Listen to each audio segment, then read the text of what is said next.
right. Welcome, everyone, and welcome back to Mythlander's Goblinstone Session 9. Heck yeah. So, last session, we left off in the temple at the top of the tower, out in near the Flame of White, Bridget's Flame.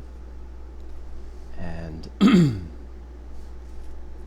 yeah, I believe one of the party was currently dashing into the flame. But before we jump into that, let's just check in with everybody. And I have a little technical issue over here. Pardon me just a moment. Well.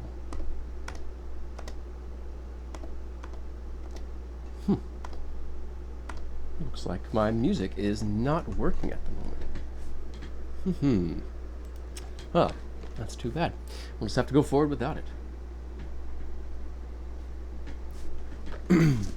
Alright, so as we left off last session inside the Temple of Bridget,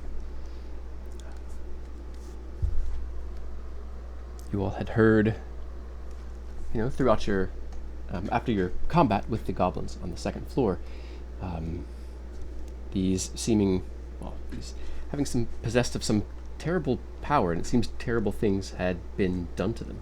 It seems that their lips had somehow been peeled away, their teeth filed down and sharpened, or replaced outright by something more dangerous than simple natural teeth.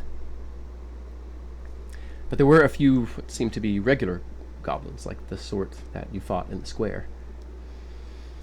After a pretty tense fight, you all managed to dispatch the goblins, search out the rest of the area.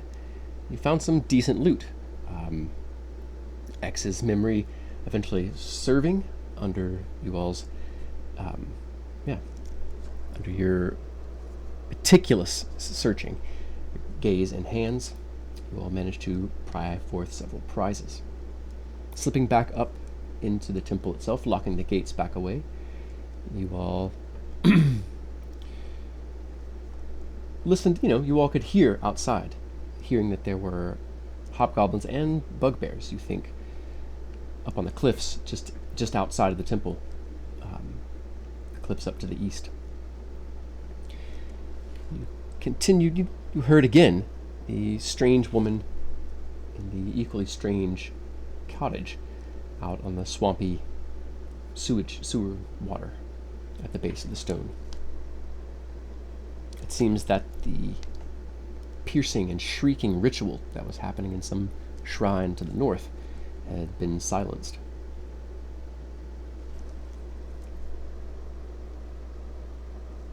But let's briefly check in with Big Bri. Was there anything that stood out to you about last session? Anything you wanted to remind the party about? Or remind the viewers about? No, nothing in particular. All right. How about you, Pon Pon? Or any questions? Well, I just remember being really intimidated / intrigued by the flame, Bridget's flame, and I'm very excited to get to it. All right. Well, we won't take too much longer to get there. How about you, Joe? Anything else stand out for you or questions for you? No questions. Excited to see what else this tower holds. Hopefully a few less goblins now than it did prior. Certainly, and a few less of the more dangerous sort. Well, how about you, DL? Anything else stand out for you last session? Last week was amazing. Yeah? I don't know. I thought a lot about it after the session. The screaming goblin was terrifying. It did like 15,000 hit points of damage to one goblin, and it turned him into a smear, and then immediately got destroyed, and then got back up and ran in screaming. And I don't know. It's just like the imagery from the role playing on the last, I thought was fantastic. I thought about it for days afterwards. Oh, that's awesome. It was quite a scramble. Well played by the folks in the group, and nasty goblins. I thought it was memorable. Excellent. Heck yeah. Well, how about you, Nick? Anything stand out for you last week? Any questions? Yeah, for me it's goblins, but I'm more of a goblin rights activist. When you say words like nasty, it demeans a culture that really deserves our respect. That's kind of weirdly his attitude. He sort of knows what they used to be before they were corrupted by whatever weirdness this is. So there is a level to which he's sort of like trying to find the corruption and not the actual the goblins themselves. And thankfully we found this goblin and we brought it in, and we're gonna see what happens. But they seem to be coming. The fire seems to be changing them, so I'm kind of excited about that. Clifford is a little nervous about all of this mojo wojo kind of stuff, but it might be the only way to go if we're gonna survive. Yeah, fair enough. Yeah, the goblins, at least one conscious, the other still not having roused. Both seem to be shivering and sweating as if a fever is breaking. They seem to be, their sweat seems to have a strange, almost gelatinous kind of, consistency, like a gel.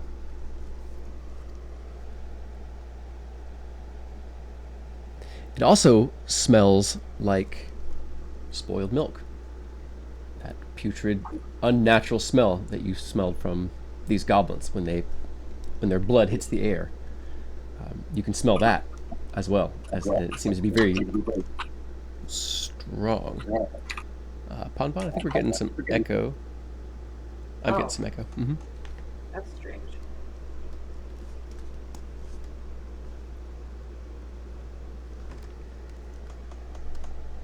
Yeah, I might need to put on some headphones if you can. Was it voice echo? Yeah, it was mine. Okay. My voice coming through. Your speaker, it looked like. Or your mic was heating up on Discord, so yeah.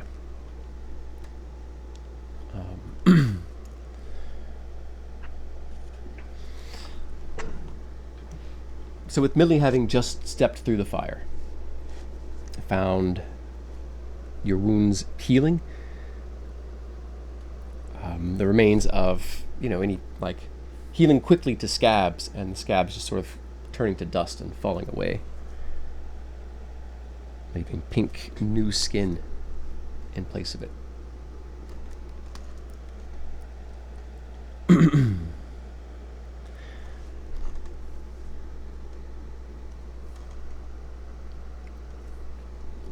Maybe you're just starting to notice, this smell from both of the goblins, as Helena rushes, doesn't quite dash, I don't think you described it that way, but as if suddenly reaching a decision, or perhaps the air of cutting off some argument. Helena strolls forward directly into the fire. Helena, you can choose to make a wisdom, intelligence, or charisma saving throw. Let's see. Wow. Not our strong suits, but we'll go with wisdom. Okay. Rolled an 8. Okay.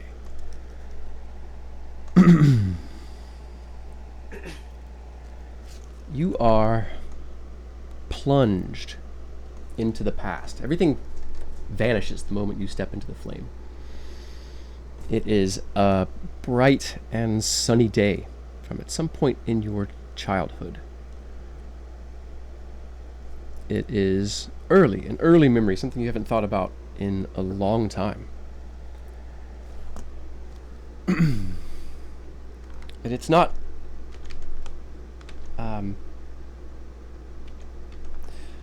the memory as it comes to you is not without pain. You take 3 points of psychic damage. Sounds about right. You're standing in the flame, however. You could choose to step back out of the flame, or to stand fast and try to see if this, if it's bringing this memory up for a reason. It's not something you've particularly shied away from more than other memories, but it's not something you've thought about in a long time. Helena is no stranger to memories being associated with pain, so I think her curiosity and minimal damage overall, she'd definitely want to find out what this was about, where we was going. Okay. You can go ahead and make another save. Again, whatever your choice of mental saves. Now, the rest of you, the light sort of blazes and pulses. It seems to... doesn't change in volume or anything, but the light itself drops down incredibly low. And you can really just kind of see her silhouetted inside the flame. I rolled a nat 20. Oh my goodness, a nat 20! That is our first roll of the session. That's very auspicious for our players. Excellent. So, as you go into the flame, the sad point of this day sort of passes on. You find yourself moving into an alley that you hadn't explored. It's one of the first days that you really started to explore your neighborhood and your street. It's also the first day that you met a group of rats and you befriended them. You had seen them scurrying around. You had tried to perhaps pet some of them, but for whatever reason, this is the day where you first maybe shared food or something, or maybe it's up to you. Maybe you had been trying to feed them and become friends with them, and maybe they brought something to you. You tell me, what's the memory? If you have it, you can also pass and come to it later. Well, along those lines, I think she grew up learning a lot from the rats in terms of survival. And I think often she tried to follow rats she would see on a regular basis. She'd start to recognize them by little features, like a little, clipped ear, or, I don't know, that one's eye is funny, stuff like that. And she'd try to follow them for the longest time, but of course they were spooked and would run off. But I think maybe this was the first time, because she had tried it so many times, and they were like, she's harmless. And the rat actually was like, whatever, I'm just gonna go where I'm going, I'm not worried about you. And, took her back to maybe a magical rat stash. Shiny bits, maybe bits of food. Yeah, maybe things maybe not that they'd moved it there, but basically it's where they get a lot of their stuff. Maybe some unwatched food source behind some restaurant, or down at the docks or something like that. Just people aren't paying attention, and the rats know it, and they're like, "Hey, free food!" And she's like, "Oh, they showed me the way." Absolutely. And as part of that, you realized as you grew up and played with these creatures and lived among them, sometimes maybe slept among them, you realized that you were capable in certain ways that they weren't. They could do things you couldn't, but you could also do things and go places they couldn't. And so you took that as sort of a responsibility. Now, while you're in this flame, and you don't sense any of this, you're just in the memory. You know that it's the past, but your sense of presence is gone. You're just in this memory, sort of observing it and thinking about it from your current perspective. As you step out the other side of the flame, you feel yourself drawn back to another place of heat and light, another moment of safety that you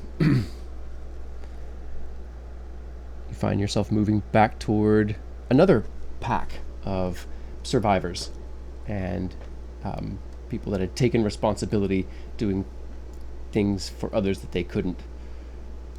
And you have this moment where you see X and Clifford and Locag and Millie as small, fur-covered, scrappy little creatures, all scurrying about, exploring a dark place, attempting to rescue other little furry allies, or to find out what it is that the people that are now preying on your people are here for, to try to find some secret or drive them away. And so as Helena steps out of the flame, how does she respond? Does she have any reaction to that? Oh yeah. She comes out, she looks at everybody. She actually tears up. She doesn't say anything, but she just keeps looking back and forth at everybody. Nods her head and says, okay, now I know why I'm here. Yes. Does anybody respond?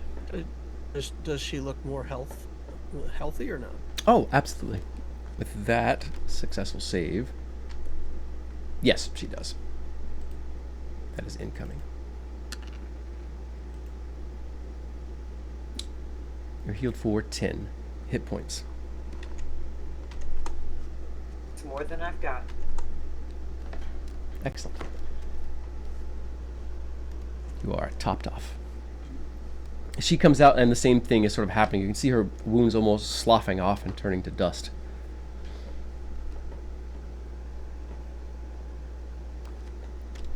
Does anybody else have any response or say anything ask her what the hell she means or anything like that? Or do you all just sort of, okay, good, let's go? Well, X had a vision when he was thinking about the flame, so he just assumes that she's had some relevant vision and accepts that as the truth. That's on brand. That is good to hear. You were very hesitant when we first came down here. So, what did you see? A big wheel of cheese or something? Oh, I'd yes. go for a big wheel of cheese right now. That would be divine, I admit. But if you really must know, I saw you all as you truly are. Rats trapped in a tower. It was beautiful. Well, coming from you, that's a compliment. Oh, the highest order. I am at your service.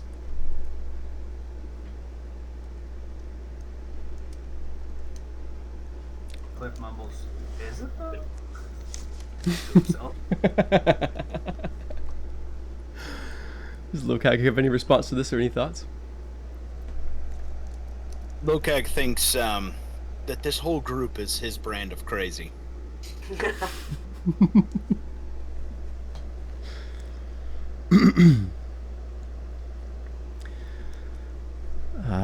So Clifford has been, had some sort of suspicions about what's, happening with the group. There's a lot of stuff has happened to the city, and, it's not uncommon for people to sort of really reach and stretch for things when they're in a pinch,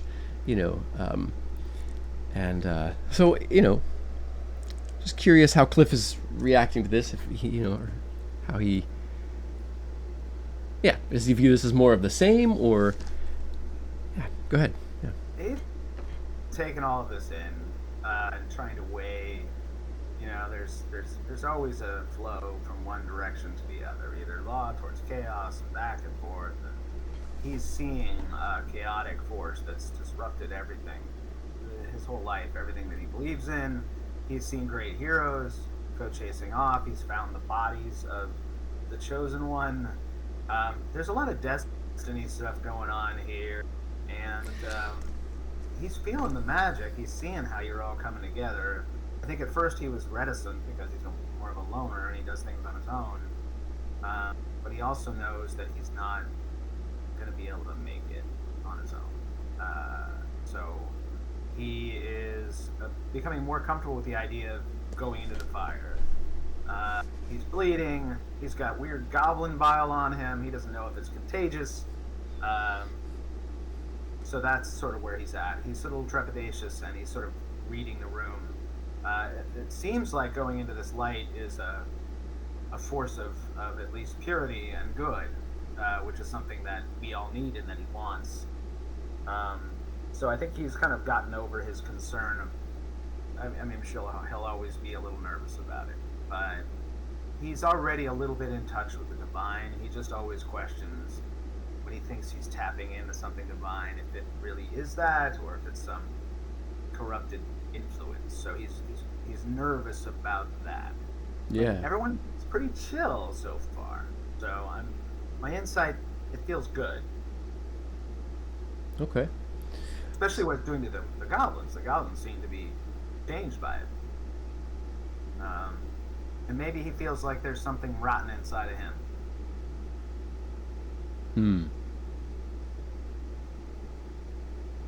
Well, Cliff's had a career.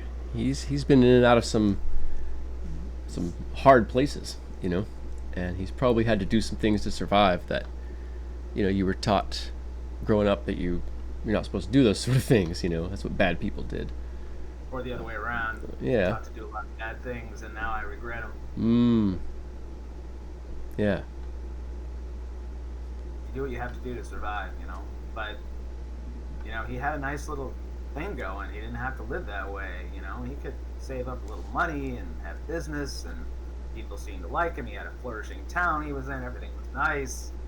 And now it's back to chaos, so he's reverting to some habits that kept him alive, and he's going back to some trauma here.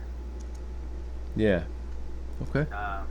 And how he survives is by connecting and supporting people around him, making sure they're safe, and keeping an eye out for trouble. He's ever vigilant, hyper vigilant. Hyper vigilant, yeah. Yeah. So in this moment, seeing Helena come out, feeling perhaps a little bit different, do you attempt to interact with the flame in any way, or do you just begin a conversation about what's next with your allies, or something else? I'm gonna read Helena, and just, you know, I don't know if I need a roll, but he's gonna try to get a read on it, and he's gonna consider, like, yeah, what are you, Lokag? You're going in there? And he's kind of like looking at Lokag, like, if he's down with this, you might let him go first, and then follow him. Oh, of course. It makes my hammer special, or my bear claw special. Alright, show me the way, buddy.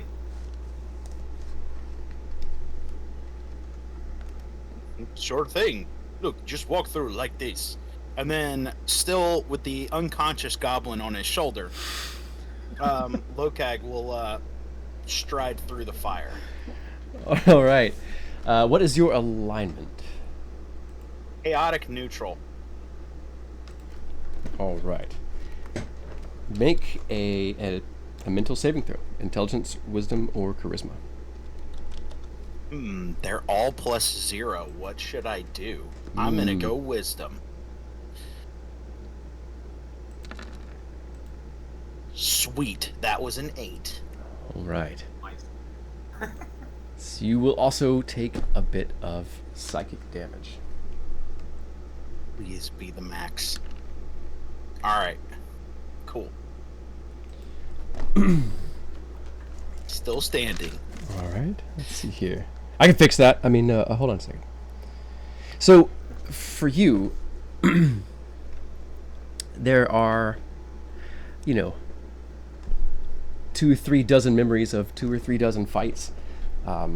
Others lost, but perhaps some of the most memorable ones. You know, not always to the death, but always hard enough and, you know, rough enough to be a glorious fight, one where you got a lot of glory.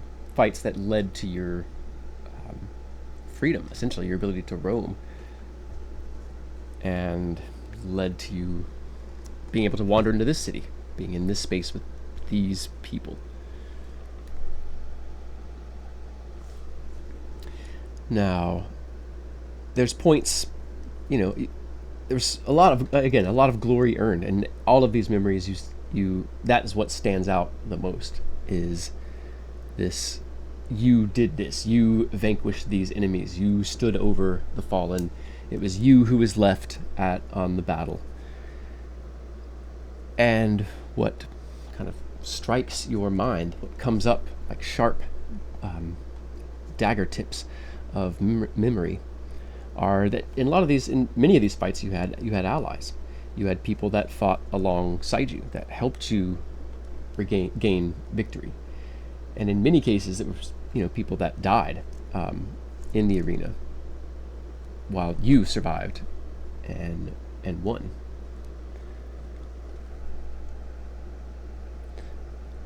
So as you sort of stand in this fire and these realizations sort of boiling over you, some things maybe you either hadn't thought about, perhaps had carefully tucked away, or perhaps just it wasn't something you had considered.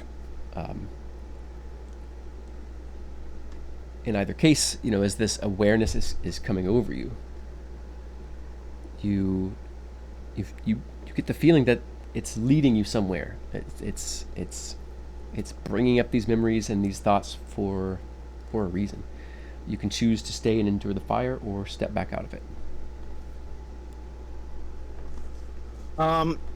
I think that what he was planning to do was just walk straight through, but as he's hit by the psychic wave, maybe he stumbles a little on his way through and persists.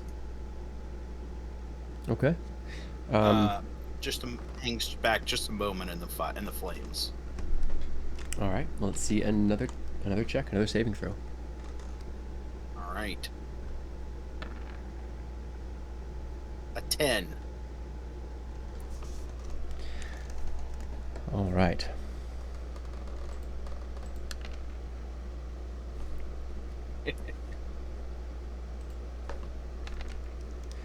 You are healed for 10.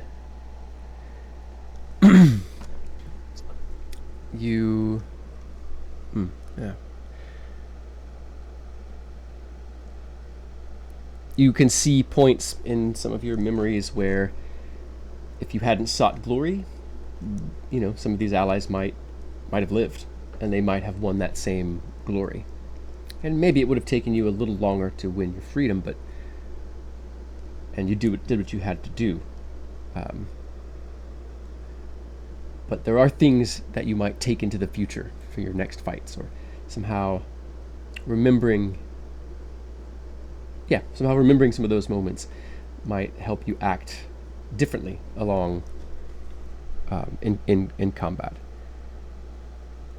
And it might you feel it might pay to remind yourself that this is no arena, that there's dying in here offers little in the way of glory, but succeeding at your goals in this place and keeping your allies out is actually one of the quicker ways to glory, because every time you go back to the square and you have survivors, that will be a glorious moment, and you know it.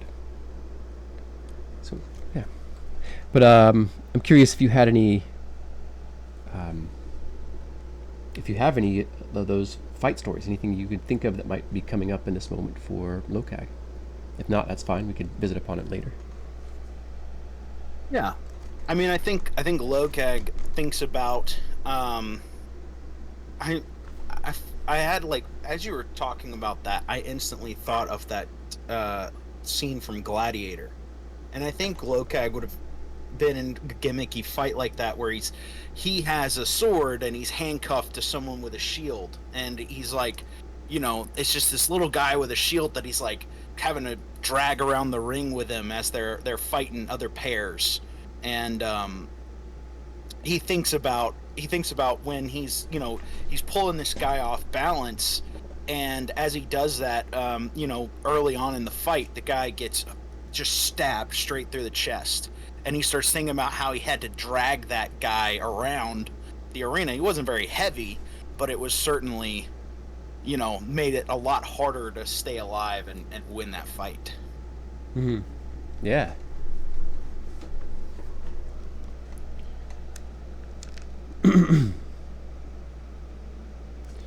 Clifford would like to go up to him and try to connect a little bit. Put a hand on his shoulder and look him in the eyes. And just... You see something? Kind of looks at him, real serious. Just looks at him, just waiting for an answer in his eyes. Lokag looks down at Clifford, right into his eyes, and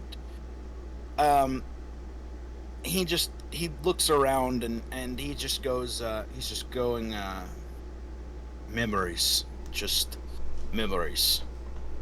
We all need to make it out of this place alive. It's much better together. I'm generally in support of that. Yeah, you get it. And he walks in to the fire. Okay. Confidently. Excellent. Make your best mental saving throw. Oh, actually, what is your alignment? Lawful neutral. Okay. You do not need to make a saving throw. I knew it. They're always lawful. It's just standard procedure. Fire isn't though. Fire is evil, but flames, for some reason. Magic flames are always lawful. Well, in this case, it follows suit. It does not buck that trope. It's the trump card. I don't mean to use that word wrong, but No, it's fine. it always wins. Yeah, radiant energy and all that. Good stuff. So, as light suffuses your being, and you find yourself tumbling down your own history. It's almost blurring past you, different moments, hard and ugly decisions, actions that you regret, that thinking about them maybe brings pain or shame. And you find yourself bouncing down that hellhole of each time you felt that same set of feelings. And each time you felt the drive to do some of those things, perhaps. And where that voice in your head came from, where you got the ideas, you find yourself tumbling rapidly back down and through towards some of the earlier times in your childhood where you were taught, where you were shown some of these things, and this thing was demonstrated. Unlike times when those memories come to you unbidden, where they intrude upon your peace and your focus, this time it is without stress or tension. You can look at these memories and you see how they're formative. You understand them. You can feel something in your spirit or your psyche adjust to some new understanding of the past experience. Something that you didn't know then, but that if you had, it may have changed a lot for you. Something that knowing it now can change not only the present moment, but could also actually change your past, or at least how you feel about it. And, you sort of come away with this knowledge that your ignorance is never your fault unless you chose that. And you, with that, in that honest, sort of clear state with yourself, you can recognize what you chose and what you didn't. And perhaps you recognize that those actions and stuff were actually someone else's, handed down to you, someone almost puppeting you from the past.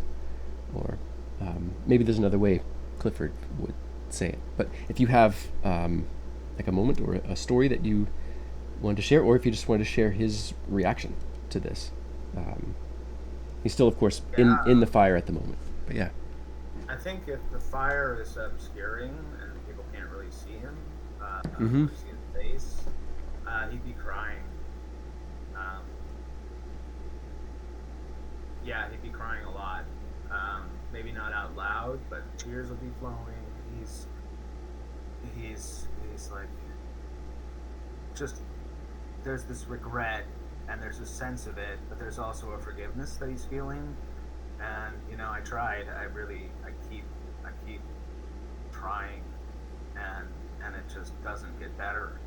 We can hold the peace, and he's just like resolute in this, though. I think he's decided, like, all right, this is it. This is a real, tangible corruption that he can see. This is a gift, because for all these years it's been this unseen force, and here it's tangible. Here he can take out, he can choose, and he can protect the ones that deserve it, and he can laid out for anyone who is gonna blow this for everyone. So yeah, I think he's feeling a kind of purpose with this. Not anger, but conviction. Mm-hmm.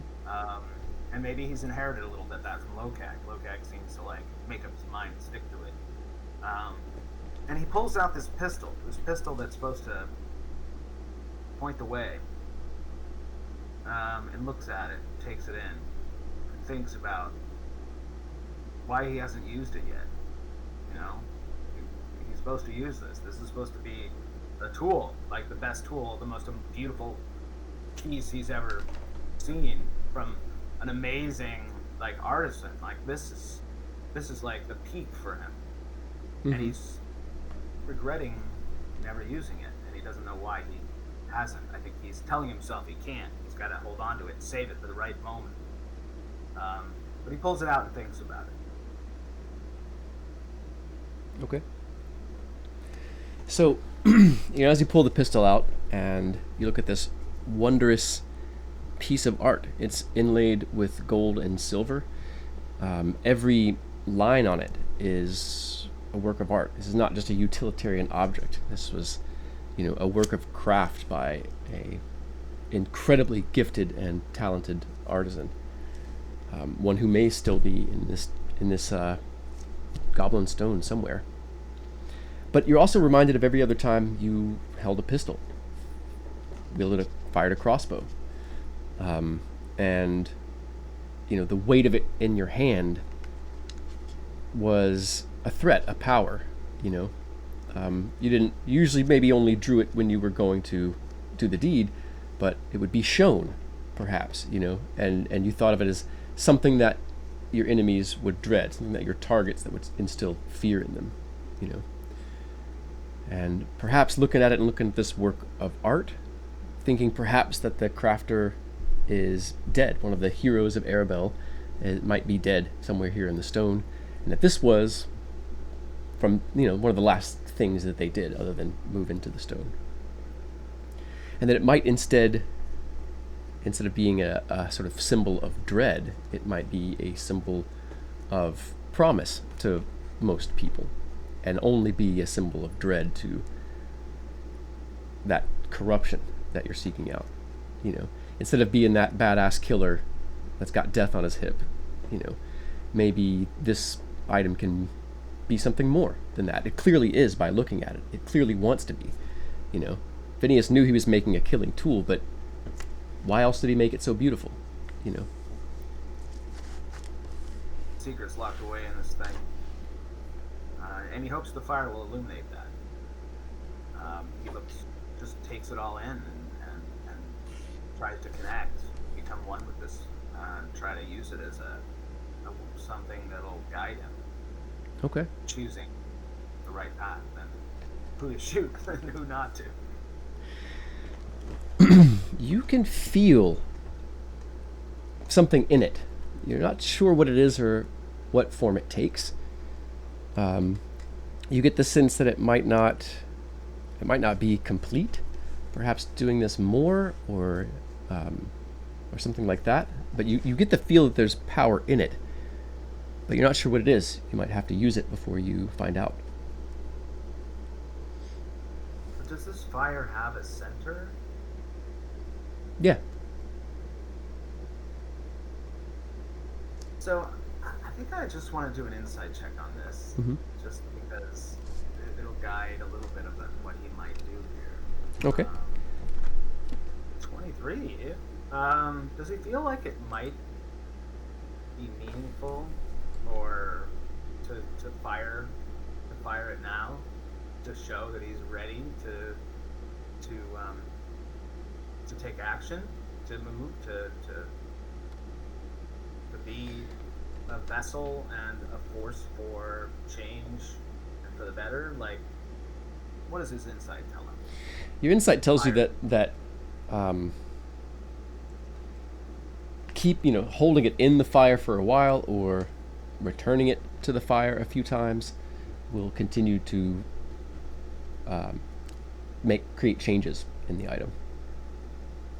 All right. Well, he lines it up puts it in his sights, tries to find the center of this flame, and he points it, and he looks down the barrel, trying to find the center. Mm-hmm.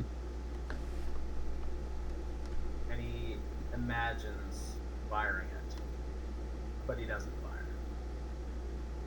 And he flips it back, does a few twists and turns, drops it into his holster, and You feel it. You feel it almost adjust itself in your hand, almost like just barely adjusting your aim, just micrometers, you know. But enough that an experienced gunner could tell. It's like, this is enchanted now.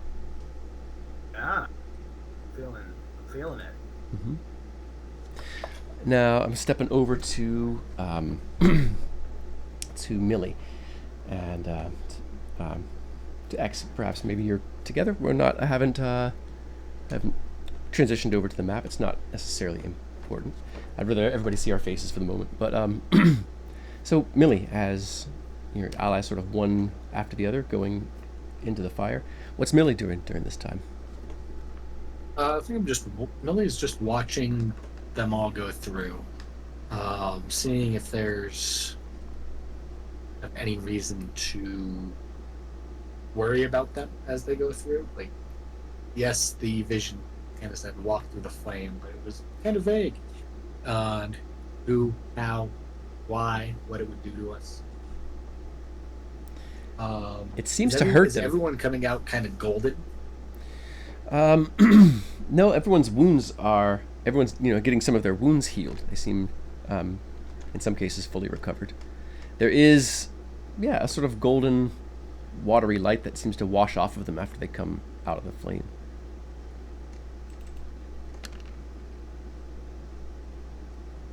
That's 5 hit points for Cliff.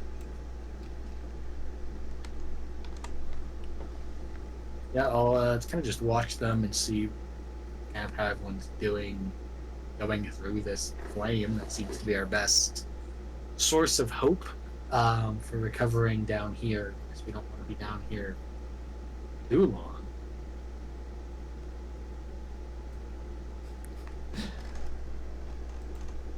True.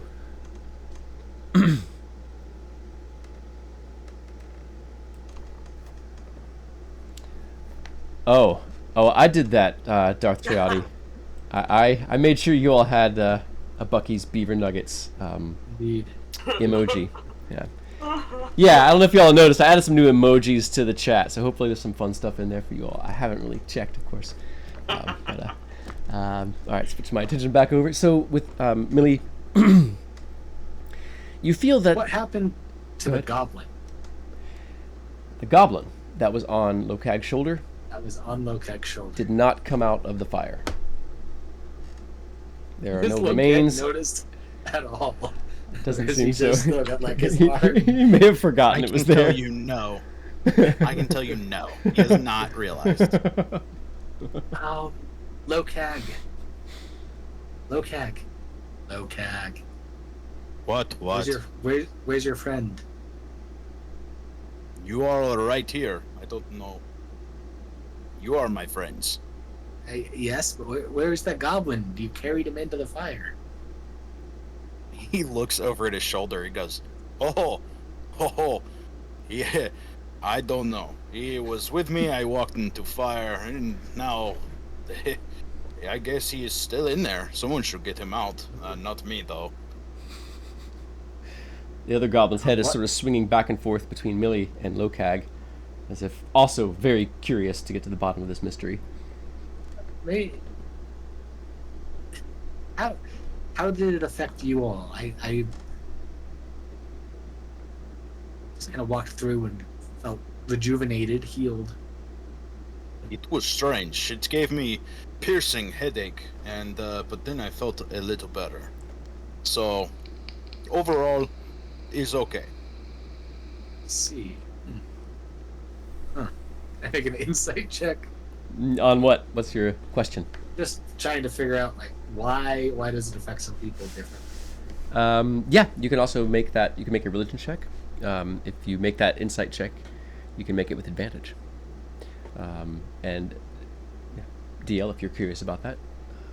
X could also make that check. Well, for a game that its clerical and religiosity characters are all wisdom based, to make it an int skill is just strange. Yeah, well, we can in this case switch it over to a wisdom skill. That's fine. Well, insight's wisdom. No, I said like religion is an intelligence based. Right. Oh, Yeah. I always find that weird too. Right. And again, you all can both make those with advantage. So X with that 16. Yeah, you the flame is purifying them. It's the flame of the gods. It's of course you couldn't touch its essence or be healed by it before it purified you, and that purification would take whatever form it needed based on, what is within the person's spirit or history.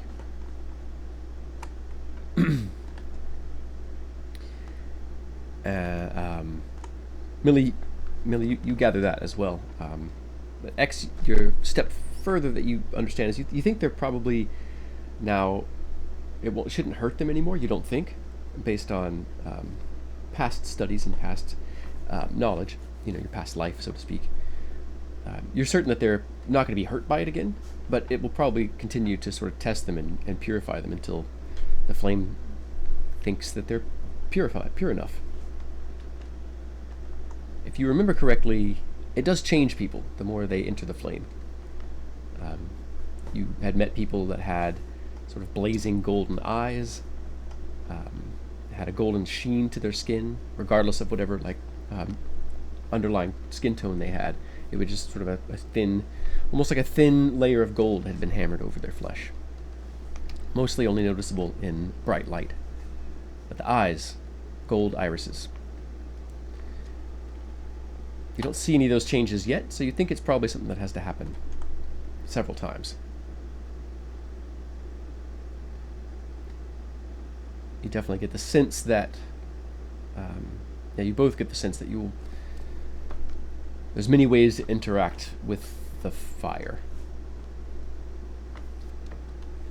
And X, you think it'll probably be necessary to step into the fire multiple times, depending on what you're trying to do. Lokag, you also realize that you feel better. You're breathing easier. Your eyes don't seem as cloudy. You didn't even notice that they were starting to feel like your sight was starting to feel dim. You thought it was just being in the darkness, but as you step back out of the flame, you feel clear-eyed and like your sinuses are clear.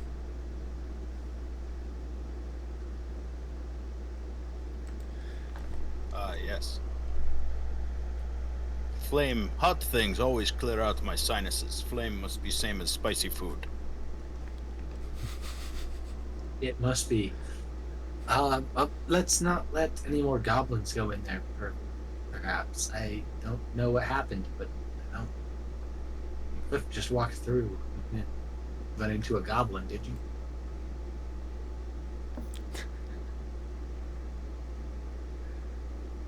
I think, Nick, that was a question for Cliff. Or Cliff, yeah. Cliff. And it went What into do any I know? goblins, did you? Yeah. I roll pretty well on the inside. I don't know what I might be able to share with you. Oh, no, he was asking if you saw any goblins when you went into the fire. Yeah. Did you run into a goblin when you walked through the flames? Oh, what happened to him? He kind of comes out and he's a little bit sort of like, what? And he's a little out of it. He's not quite sure. Why are you talking? He's still in the past a little bit. So he's a little checked out and not really clued in for a little bit. But as he comes around, he'll wonder what happened to it. No, I didn't see any. Where'd he go? What did you do? Maybe he was thoroughly pured. I don't know how this thing works. Don't know. X, you assume that the purification was complete on the goblin. That is. Okay, so one goblin poofed and one goblin made it. Well, one goblin has not stepped into the flame. It's still standing between two of the pillars. Well, sitting. It's on its knees, basically. It's kind of watching wherever Millie walks. And then when she talked to X and he saw that the other goblin wasn't there, it's sort of looking back and forth. It definitely doesn't speak your language. But it seems to be very curious about where the other goblin went. But also seems very interested in Millie. A couple of you heard it seemed to be, quite taken with the image of Millie stepping into and back out of the fire. And you heard it call her boss, at least to itself. I guess that was one of my questions was, did everyone kind of transform in the same way, or was it kind of more just Millie's countenance that changed? Just Millie.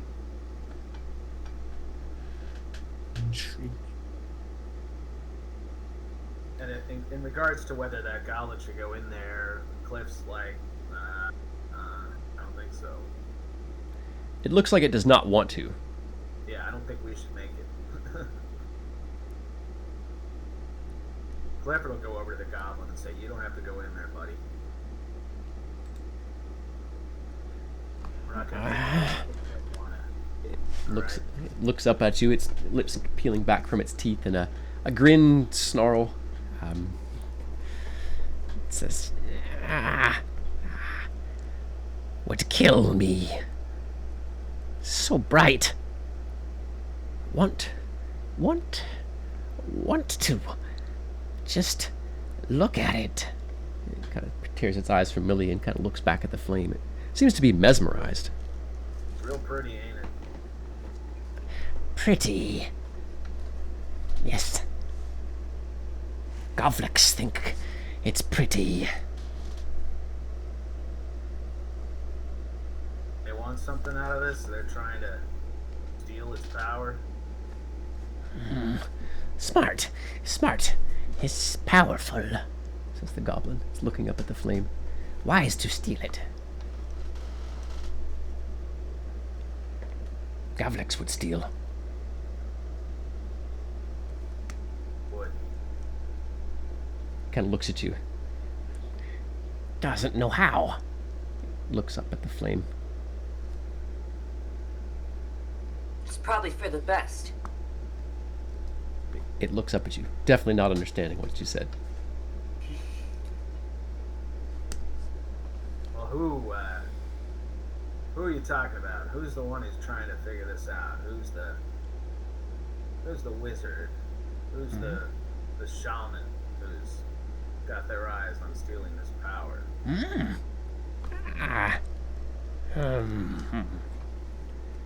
Well, bosses. Ashbone tell other hobgoblins to sack the tower. It's Elmfeller, she priestess, and Sightblinder and the bugbear bosses. Garthauer and Life Choker.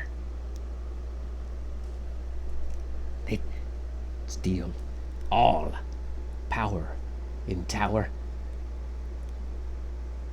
but could not steal this. They said they put it out, snuffed the bright fire, but they did not snuff it, or you lit it again. It sort of narrows its beady eyes at Cliff.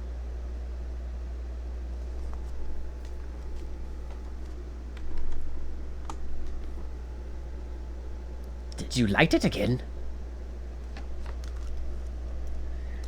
With that insight, you can tell there's a lot hanging on the answer to that question for this goblin.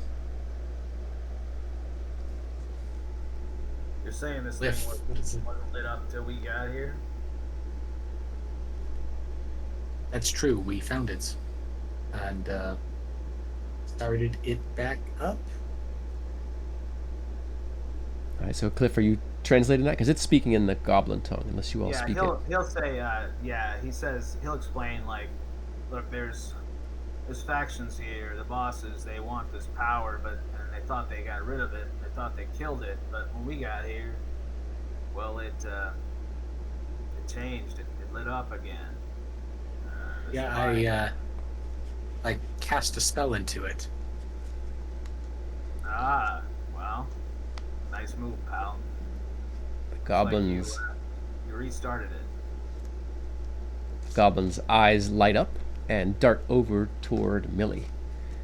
It sort of cocks its head down, shrugs its shoulders up, and it becomes a fountain of like obsequious body posture and gestures. Like everything about it just wanting to please you. It sort of slides up a little bit closer to you, and it begins saying in its own tongue, Cliff perhaps translating, Lady is boss.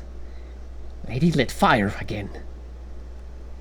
Took three of the hobgoblin wizards to snuff the fire. Lady lit it by herself. She much more powerful. True kind of- statements, I suppose. it kind of reaches over, tries to touch maybe the hem of your tunic or the pommel of your sword or something. If you move at all, it sort of shies back and seems quite terrified. But it's pretty obvious, at least in part, this is an act. It's clearly enamored somehow. It thinks you're very powerful. It thinks you're strong. It wants to let you know that it's going to do whatever you say. You think that part is honest, but the sort of fawning and groveling seems to be, an act. Very base. Oh, right. Seems like we have a helper, friend, person. What's their name? It could be Gavlix, is the sound you heard when they said Gavlix wants to steal the fire.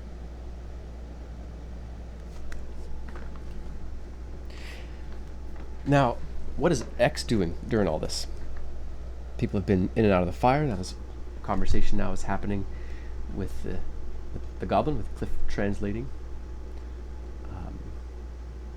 What is X doing? So, X wants no part of stepping into the flame. Mm-hmm. Now that he's kind of figured out how it works in the purification process, he potentially doesn't think he wants to be purified, or maybe doesn't need to be purified. Mm-hmm. So, we're not going into the flame for that reason. Fair, yeah. Don't mind using it for crafting. I do have something I would like to do with Lokag, though. Once he's gone through the flame and had his conversations, I will approach Lokag. Okay. And please have a seat. Ask you to sit down. Okay, serious face. Lokag will sit crisscross, just straight plop down into that, cross his legs. Perfect. X is going to take a blanket out of his pack. So, some of the supplies we scavenged, I have a blanket in my inventory. Definitely. So I'm going to cut a couple strips off the blanket, and I'm going to wrap them around the balls of his feet. Around his boots, around his feet. I'm just going to wrap little strips of blanket. This makes you quiet. Ooh. New shoes. I like it. X is hoping that maybe, next time there won't be quite as much crunchy glass.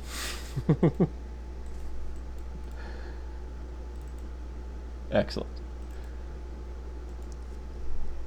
Anything else? What else? Anything else for X during this period? Or actually, what does Lokag do as he moves up and gets you to sit down and starts wrapping your feet in cloth? So, Lokag, when X asks him to stick his feet out, he sticks them out at like a little kid, so he's sitting, and he's almost like moving his feet. I imagine X has to be like, hold still. But once he gets them on, Lokag's gonna stand up and kind of bounce on his feet, and just get used to him, and you'll see Lokag. He starts to run like sprints, like he runs up, one side and then back down, and then and he's just like he's testing it out, and he's like, "Oh, this is good. I have new hat. I have new boots. Well, new shoes over my boots. This is good day for clothing collection."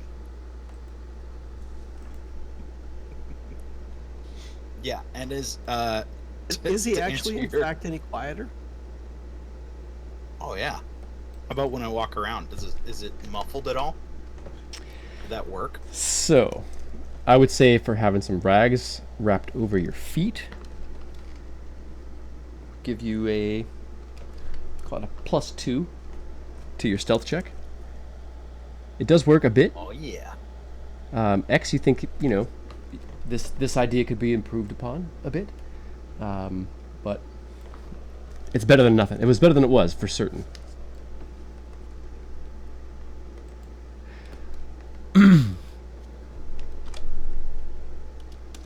So that's not my second best skill. Nice.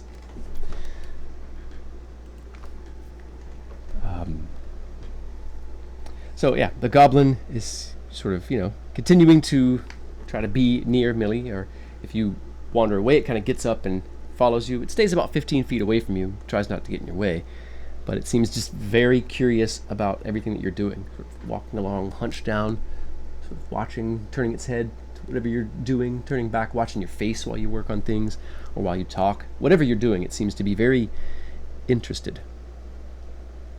Every time you turn and look at it, it kind of sits up straighter, as if you're, expecting you to tell it to do something or pay it attention. You're not really sure. But you get the very strong feeling that it seems quite taken with the fire as well. Anytime you're still for long enough, it drifts off and looks back at the fire until you move or say something. X, you get the feeling that you're going to have a hell of a time getting this goblin back out away from the flame. You think it might take some sort of direct order from Millie, or a threat.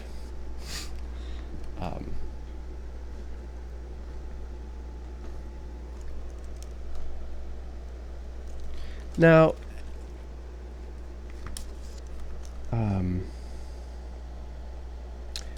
the white flame, once everyone has stepped out of it, it sort of brightens again, and again that still long, almost column of flame, like a still candle flame.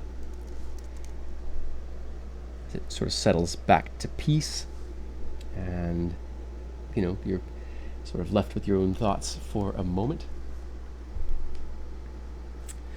Oh heck yeah, Big Brian got a contribution to the awesome, to give the party a healing potion challenge. Yeah, added some challenges and stuff to make it a little more interactive and stuff for our viewers. If you all have ideas about other stuff I can add, throw them in chat, throw them in our Discord, message at me or any of us directly.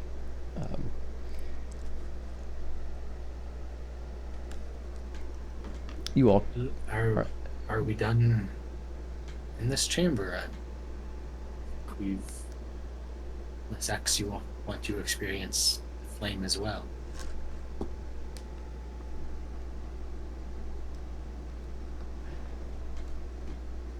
I am not interested. Very well. What's our next? Where should we go next? We have a bit more of a tower to explore, but it seems pretty empty.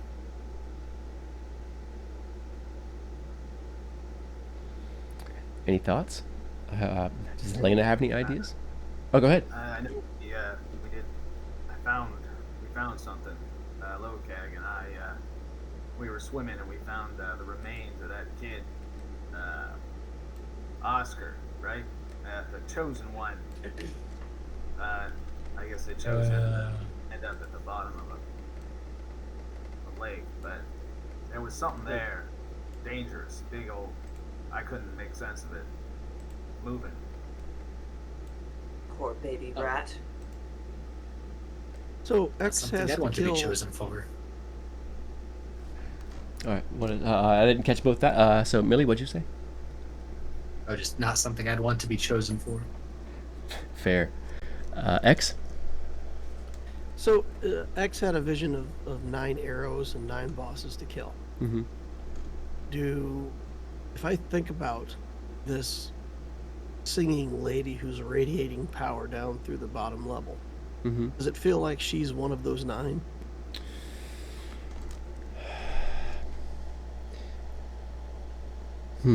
Let's see here.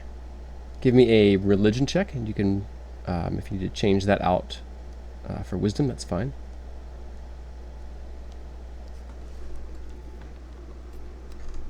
There were a few shadowy, different faces in there that were obscured in that vision. Most of them were goblins, although some of them could barely hold that description. They seemed so altered by whatever magical processes.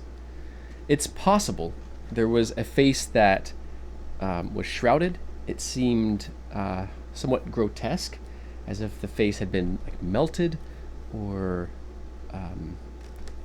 something. I mean, it could be, the face that you saw, it could belong to this strange lady, but it could also belong to a goblin who's been deformed by magic or something else. Nasty.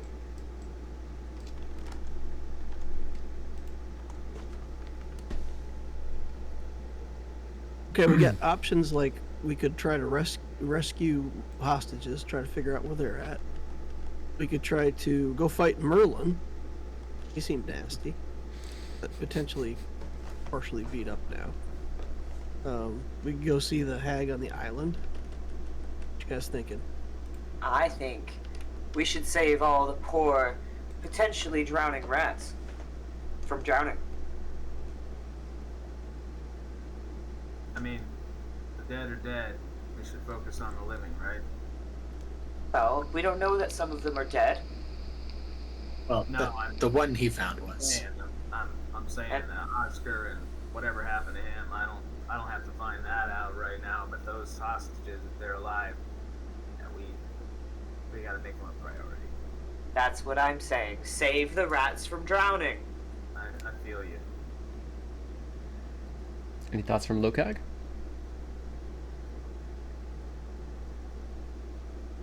Certainly, if the rats are important to Rat Hat Girl, we should save rats, and perhaps I did hear a fighting pit nearby. Do you think goblins would pay money for victory there? Probably not to us. I don't know what the rules are now, Lokag. These aren't the goblins I know. There's something going on here. I can't make sense of any of it right now. I mean, maybe the hag. Okay. I don't know. Maybe the hag can tell us where the hostages are. I saw some hobgoblins go north up that way on the way in here. I don't know where they But were you going. ask our friend, Gofflex, or whatever he may be called. Maybe he knows. Yeah. Goblin, any ideas? It asks. Where do they keep prisoners? The meats. Above. The warriors sent out collect and bring them back. Each clan has its own home above.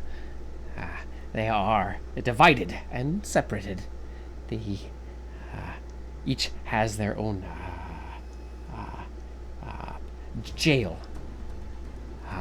But they are brought to the Hall of the Stairs, and many are brought upward.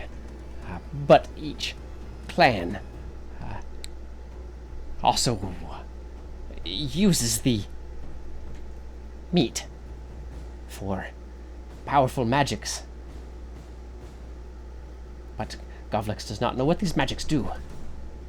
But the bright boss lady surely could find out. goblin wizards, sir. Weak compared to the lady.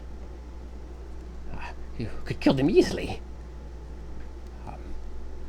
Rumor says they have a magic circle in their private chambers.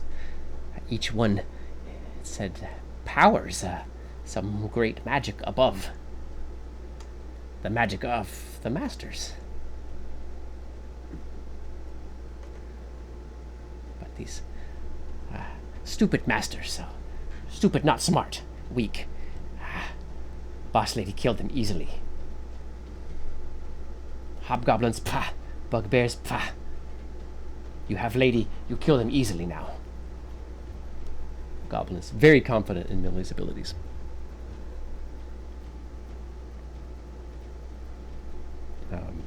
It continues, talking about the masters, a great ritual, how the meat is somehow feeding that ritual, both on the middle floor, if he's right, or if there's apparently a few magic circles, one held by each clan, that's powering some network of magic through the stone. That connects to, in the top, you think is what he's saying, above them, the masters live, their own chambers, you think. That's what it sounds like. And that they're doing a ritual up there. It seems that the whole stone is perhaps the site of a ritual. You're sure that there's more to it than that, but the goblin doesn't know very much. And you're sure he's only telling you what to him are just rumors. Are the clans, is it clear which clan is what? Do they have a symbol, a white claw, or something like that? Yes. And was the ones that attacked us, the stone, was that all one clan? No. The clans came from each side of the stone.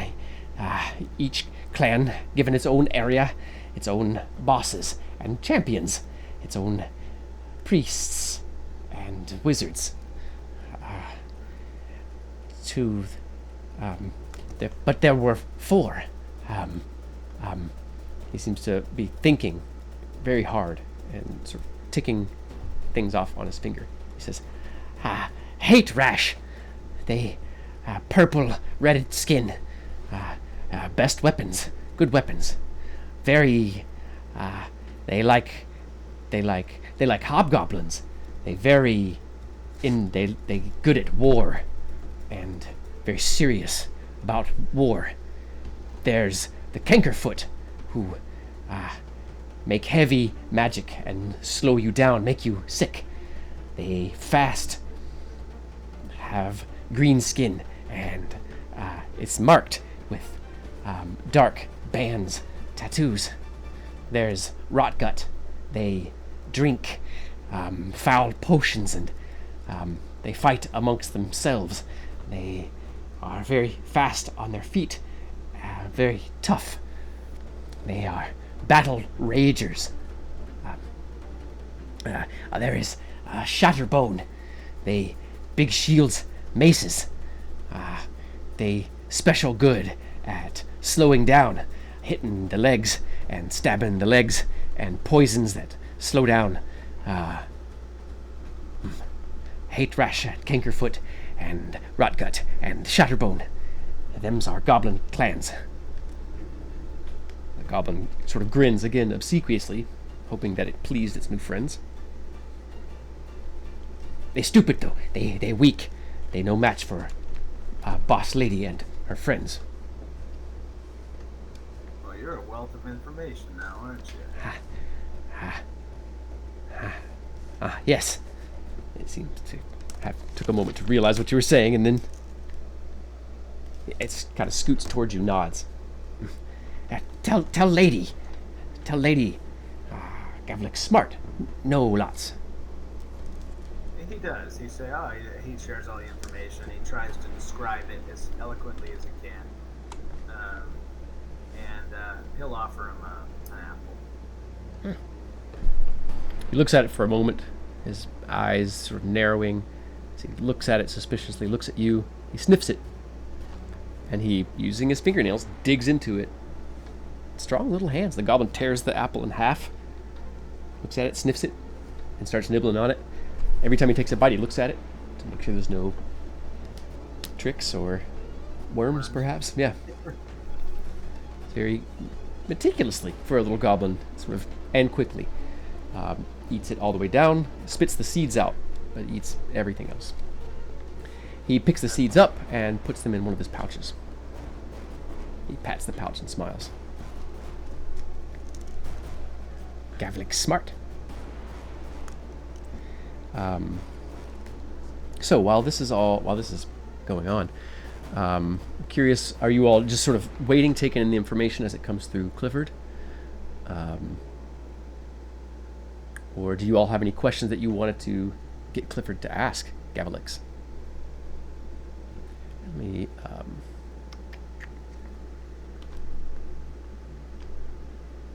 put that name in the chat for everybody. I think Helena would like to ask if he knows where there might be hostages. Oh.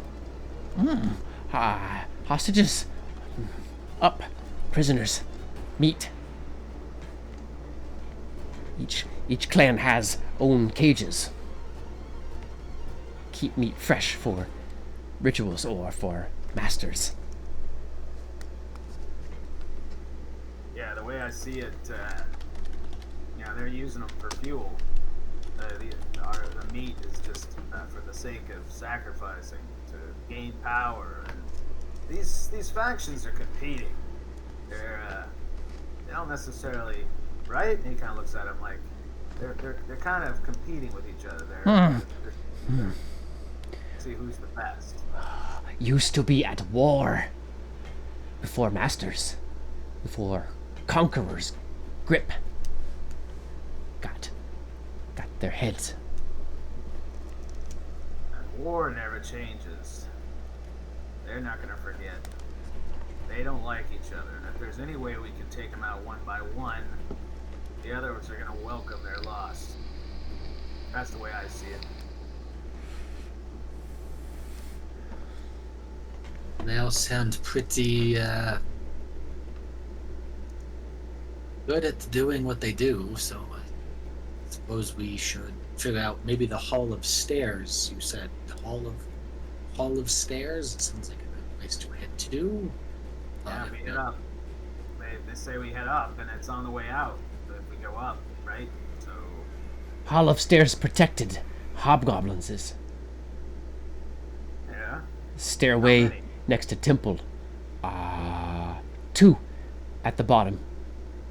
2 at the top. 4 other stairs. 2 at other stairs.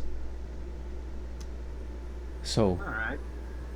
But chamber of stairs. Many people walk through. Could be more. They might be gathering the meat to send it upstairs or up to masters. Must be very careful.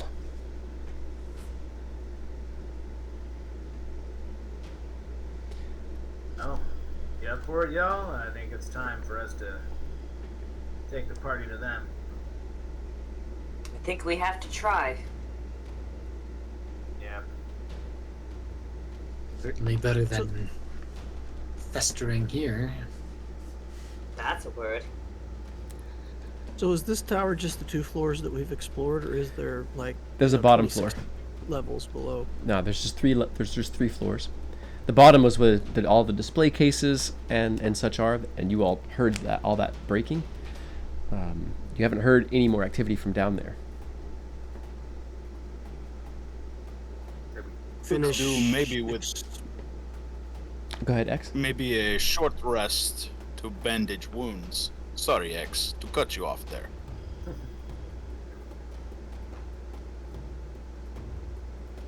This time. Finish exploring tower first. Oh, yes, of course, of course. Bottom floor, we can, make sure it's clear. Agreed. All right. Let Lokag go ahead with his fancy ring. His fancy earrings.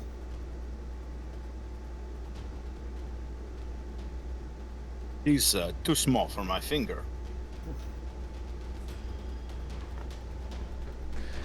All right. How about Helena? Does she have any thoughts on the next move?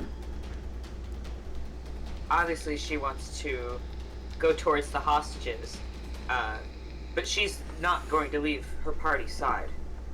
Oh, hell no. Not her baby rats, no. So stick close and have,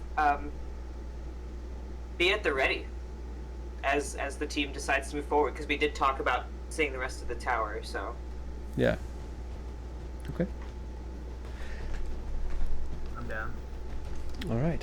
So you all have probably been in here about 20 minutes, maybe 30 minutes.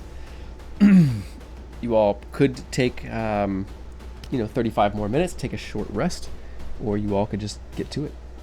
What do you all think? For a short rest, I could use it. X needs to have taken a short rest. Yeah, I think a short rest's already been defined. All right. Well, you all can go ahead and calculate that rest. And through that rest, you all hear an increasing hammer falls in the smithy. You can hear it echoing from the northwest in the base of the stone. And also, you can step out the balcony and look. You can step down the stairs and look out the balcony to the east. You can see that there are hobgoblins up on that cliff to the east of you. And to the south of you, where you last had a big altercation with the hobgoblins, there seemed to be a group stationed there as well. Something is familiar about them.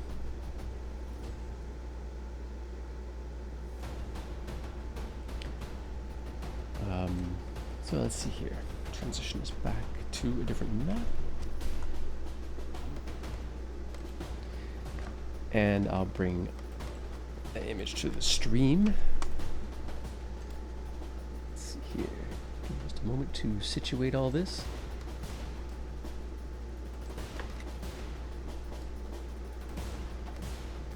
So I'll pan down a little bit. This is where you all came in.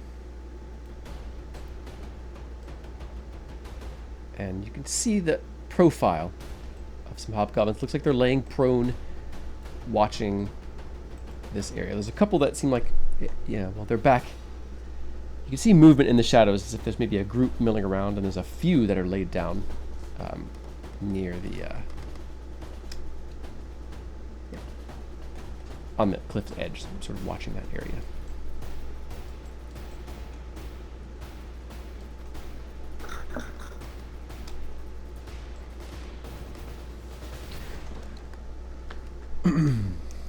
So again, go ahead and calculate or get those short rests ticked off for your characters.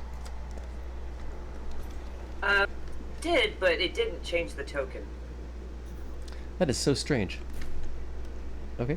Maybe try dragging and dropping new tokens out, I think is the way. So let me go ahead and just get rid of y'all's tokens. And just go ahead and bring them back out here.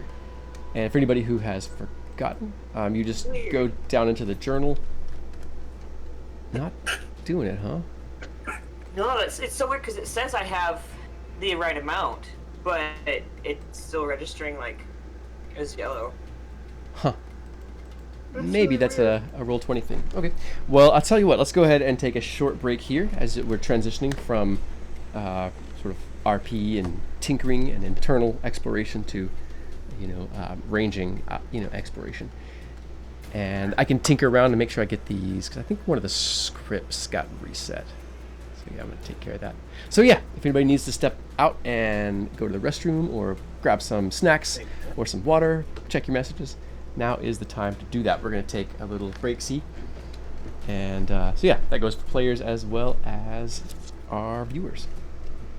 I definitely need to go.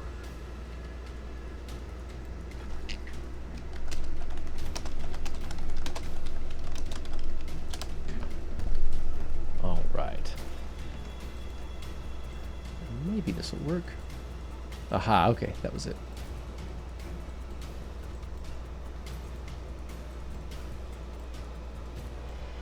Okay, perfect. All right. Where am I? Oh, here we are. Bum, bum, bum, You going on break, Jim, or are you sticking around to entertain people? I'm going to chill for a moment. If you need to step off and take a break, I was going to check in with chat. I'm good. I was going to ask you a question and get you talking. Oh, yeah, feel free. So, Goblin Stone's your own module. Yeah. Yeah. So tell me a little bit maybe about the inspiration for this, the idea behind a gigantic rock full of goblins dropping out of the sky. Let's see. Well, I don't know if I have a particular, anything that I'm really drawing from. I tend to make really, large content anyway. My campaigns are really long and really big and really involved with a lot of nuance and subtlety, and everything I do generally expands and bags out. So I was like, well, I want to make, as I got into 5th edition, I played it through a little bit, played some small campaigns with friends, and it started because I wanted to make a sort of simple, sort of more traditional adventure, and something like older school content, something in between the old blue map modules of the 70s and early 80s, and something in between that and Dragonlance, something in between a more dungeon crawl, traditional adventuring setup, and something with a lot more story, like what's kind of popular these days, starting from Dragonlance onward or whatever. So I really liked the idea of, I never really messed with goblins like that. I just used them and threw them away for the most part in campaigns, and they're really fun and really interesting species, and all of the lore and stuff of them is really fun. But I did make up a good host of my own lore, which was also, I guess that was part of the motivation too. It's just coming up with new lore and a new way to use goblins, and to create an adventure where you could really let all of the tropes and stuff of goblins kind of come out to play, right? You got everything from really vicious goblins, but then if you kind of corner them and cow them, then they become a completely different kind of figure, so that was part of it, and really wanted to dig into my lore on goblinoids and where hobgoblins come from and where bugbears come from, and why you haven't seen the latter in this world, the others in this world, and you've pretty much only seen goblins.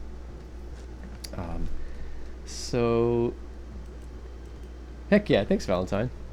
They could just do a lot of stuff, and I also liked the idea of a campaign that took its place entirely in a city, and it's always kind of tricky to come up with ways to do that and it not just be an urban or kind of thief oriented campaign, or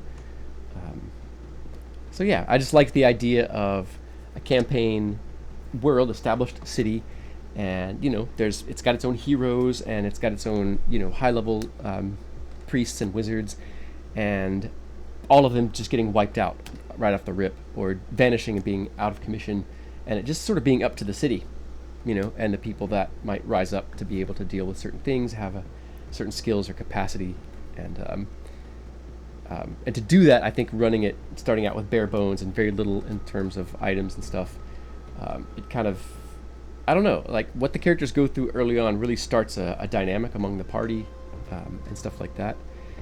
And I like harder content.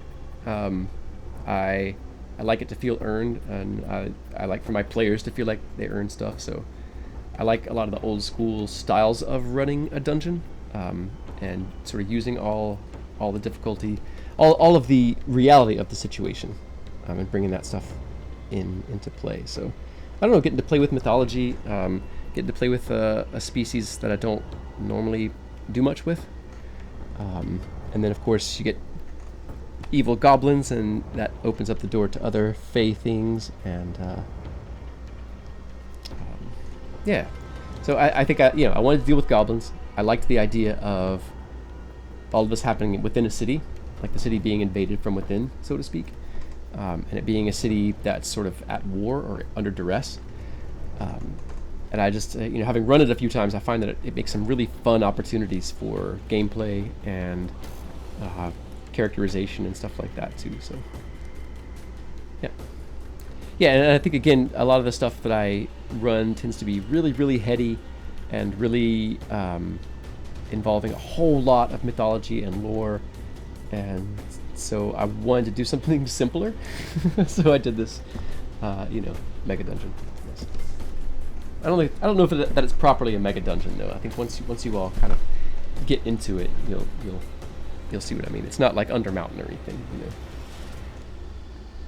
I mean, to put it in perspective, you kind of set the expectation that Goblin Stone itself, like the part of the adventure that's known as, let's say, maybe 6 to 8 levels, depending on how things go. Yeah.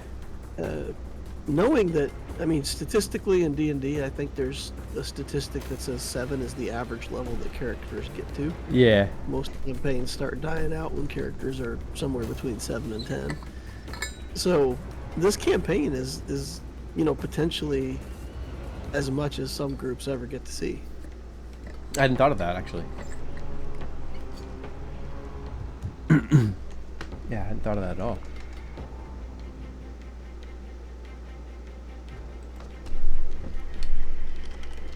That's interesting.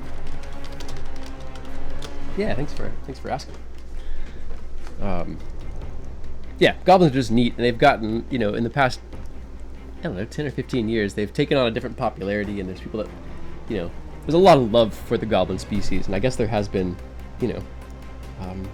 but yeah, they're fun to play with, and they're tricksy.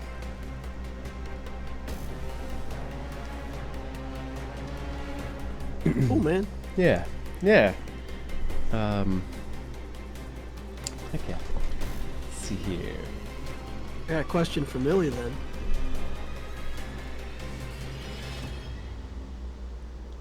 Fire away. How do you feel now that you've got a squire and it's a goblin? I'm fine with it, but it's gonna have to learn to cook. Based on the oath that we'll be taking. So, maybe ironically, when I started back into 5e after many years of having not touched D&D for a long, long time, it had only been like D&D online. I lived in the middle of nowhere, nobody existed, and thus nobody was around to play with. Time before Roll20, everything else, and getting into 5e, my first ever character back into D&D was a orc druid, which plays okay. Kind of strange. My second character, and one of my beloved characters, is a goblin artificer. Awesome. It's a good choice. I'm going to step away for just a few minutes. No worries. They were an artillerist, so they eventually had a rifle, threw down turrets, did all the fun goblin things that you see as a strange little creatures.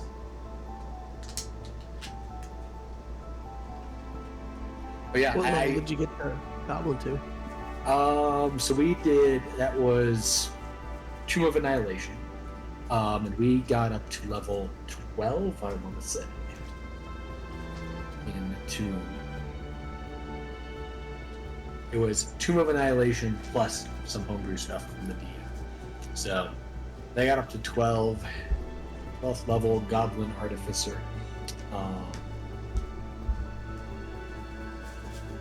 Definitely fun to be able to use their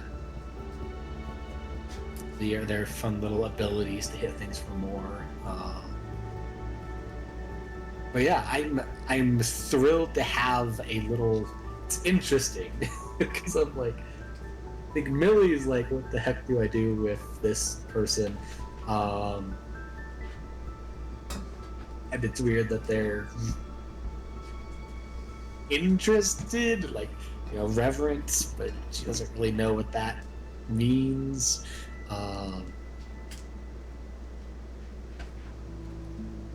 She has had people following her leadership before, so it's kind of just like going into that mode of thought. I think for her, so it's like, okay, now if only I could communicate with this small creature. Tis the question. I'll have to take Goblin as a language now. Almost did that, but I was like, nah, that's too easy. And I was It certainly would not have made a whole lot of sense for our urchins to know Goblin, I think. Yeah, I couldn't justify it. Had Goblins been more particular in the world, had they been more around, maybe. But I mean, I've got a whole whopping common and common sign language, so my language skills are impressive. It's not like I don't play a raccoon in another game that has 8 languages. That's incredible. All raccoons are polygons, I think. Oh, I didn't know. Yeah, things you find out.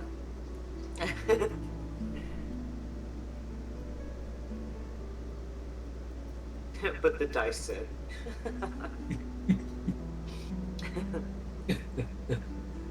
When you're running a game and your wife is one of the players, and you almost kill her, the next week is bad at home.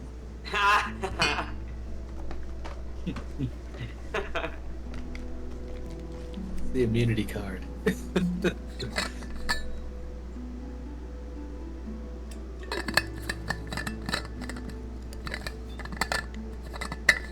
But yeah, I'm excited to see how long this goblin lasts, to be honest. But hey, The first time there's We're a not big dead yet. fireball. I am back, by the way. The first time is a fireball. What's that deal?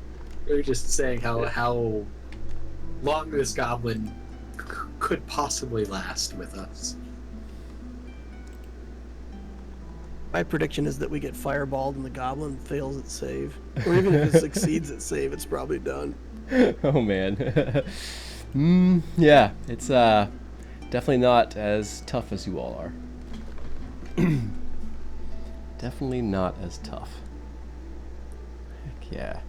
Well, I am back. Is everybody feeling ready to jump back into it? Oh yeah. Yeah. Uh-huh. All right. Let's make sure that... Excellent. We are transitioned on the map.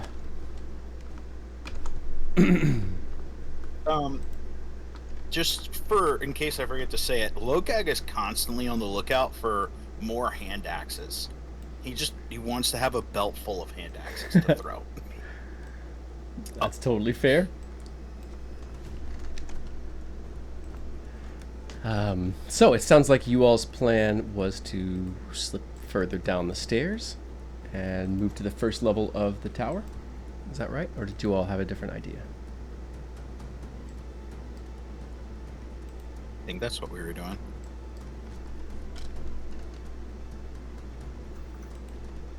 Lokag wants to show off his new stealth boots walking across the glass as we traverse over to the other stairs.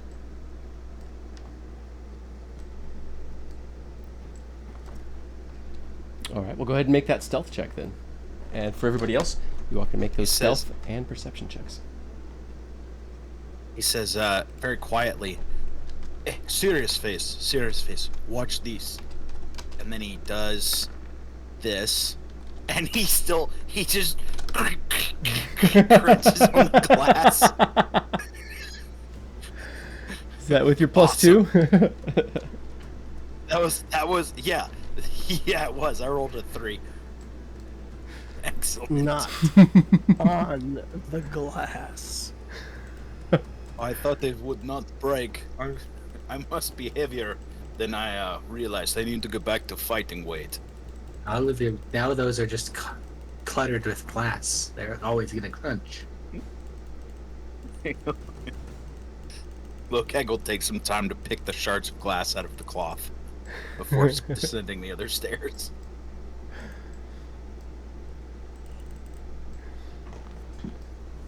All right, let's see here. Perception and or stealth for Millie. Perception and or stealth. Oh yeah, you can do. Yeah.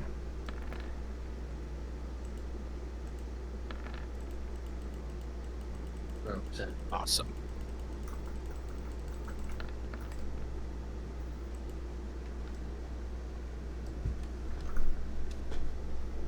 Not a lot of good rolls here. No, not a lot of good ones. So, as you all gather together, who is in the front of the order? I imagine Lokag was trying to get in front to show X, but someone could easily have pushed past him as he was picking glass out of the bottom of his cloth boots. Helena's gonna take a cautious middle. All right. What about Millie? I am good with Lokag going first, but I'll be shortly close behind Lokag, unless Cliff, depending on where Cliff is. All right. So what about Cliff? You gonna let Lokag go first, or? I know. I'll keep an eye on 6. Okay. All right. What about X? Third. I think X ended up with that ring that casts a message. So, you'd want to be up front. Okay. So do you want to be next to Lokag, or do you want to be up ahead of Lokag? The intention would be up ahead of everybody, but Okay. if they don't want me to be that far ahead, then just have to make do. All right. So as you all begin to organize around the stairs, X makes to slip past Lokag. What does Lokag do?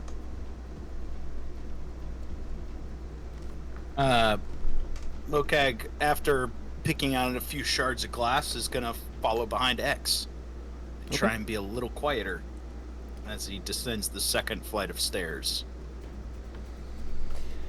Millie, you can hear everybody. You know exactly where everybody is based on their sounds. It even seems like everyone's breathing is louder today.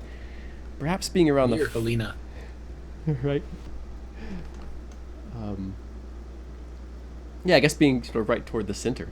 Yeah, you can hear everybody, but I don't know. It's strange. Perhaps the being around the fire, being in that sanctuary, relaxed everybody, and they're just taking a moment to sort of get back into battle mindset, or survival mindset.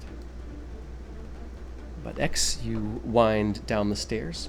You wind through the broken chamber that you searched, and where you fought those fell goblins.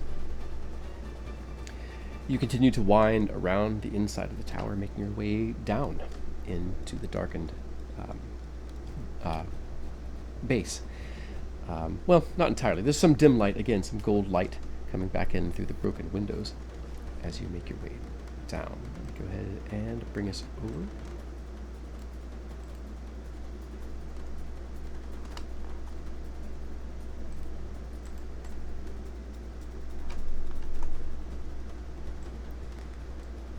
And it's a similar layout to the floor above.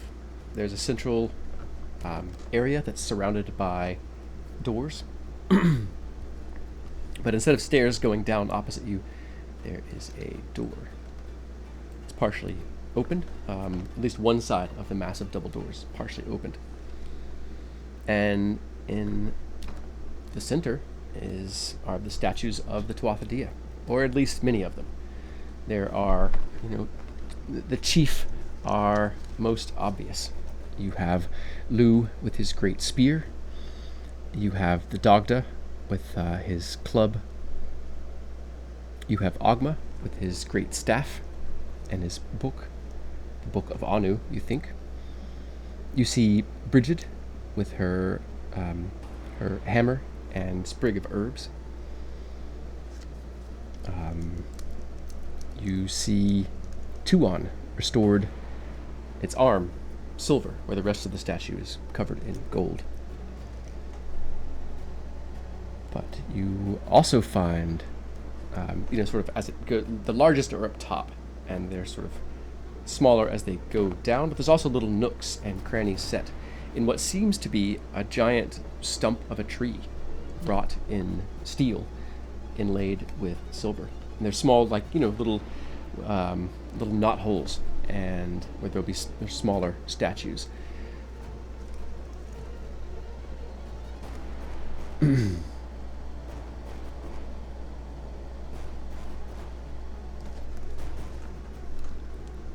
Yeah, there are dozens of statues, from over 12 feet tall to some only about 3 inches high. There is one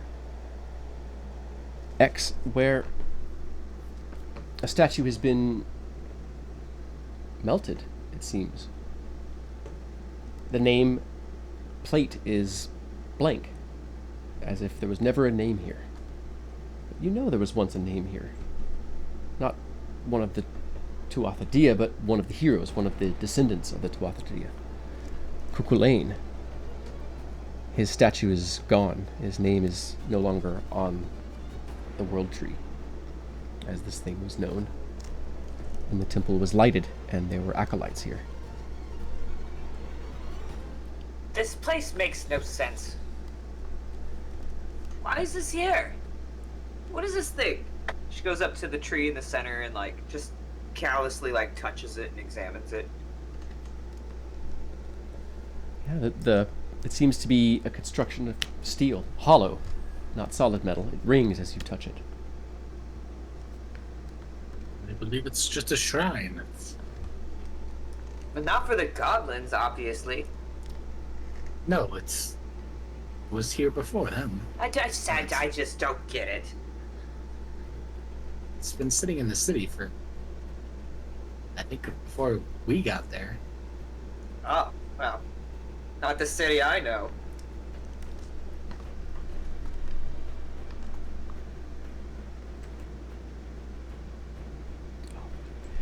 Seems just taking a look around. Seems pretty empty. Yeah, there's many of the doors are thrown open. You can see inside a bit. All of the great oak and glass cases, some of them had very heavy bases that all of the relics, most of them weapons, were in. They're all destroyed, and all of the other relics are missing. There was the spear of the Nameless Warrior, or the sword of the Nameless Warrior, the spear of Lu, Nuada's bow, the book of Anu, and several others. Powerful items that were used by the priests and priestesses from time to time when the city really needed it, if someone was really sick, and things like that. In particular, the book of Anu. But they're all missing, taken perhaps by this, by the hobgoblins.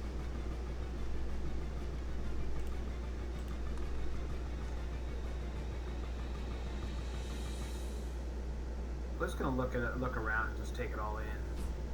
Yeah, maybe see if there's anything that the goblins missed. Okay, yeah, feel free to search through some of the chambers. Make an investigation check. My investigation is terrible. My perception's good. Yeah, I'm assuming all of this is after, the X has signaled back to Lokag and everybody that... Yeah, he'll just help out. He's just wondering what they might have missed. 5 on the investigation, so Okay. not great. Yeah, so you go through, and it's small sitting chambers, meditation rooms, but it's all the furniture, similar to what was upstairs. Everything that's glass has been broken, everything cloth has been torn or cut, stuffing has been pulled out of chairs, any large legs on chairs or tables have been broken open, even stone tiles off the floor have been shattered or chipped at. It seems that the seeking for treasure, the sacking, was much more aggressive on this level than it was in the second. There were some things intact above, but very little is intact down here, except the statues themselves. They're all untouched. Except the one. The one that's missing. Yeah, or has been melted.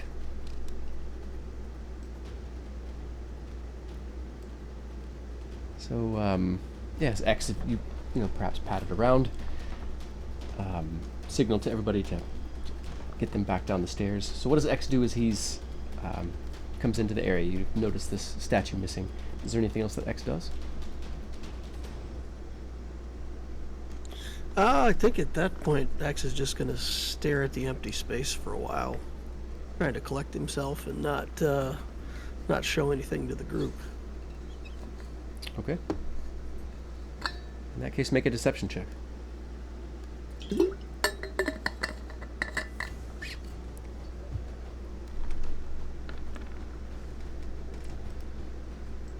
It's a 9. Okay.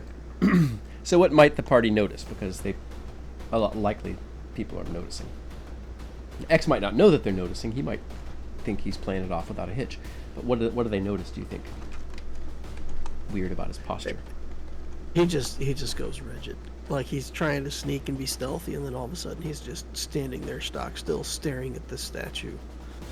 Like, not moving at all. Yeah. Okay.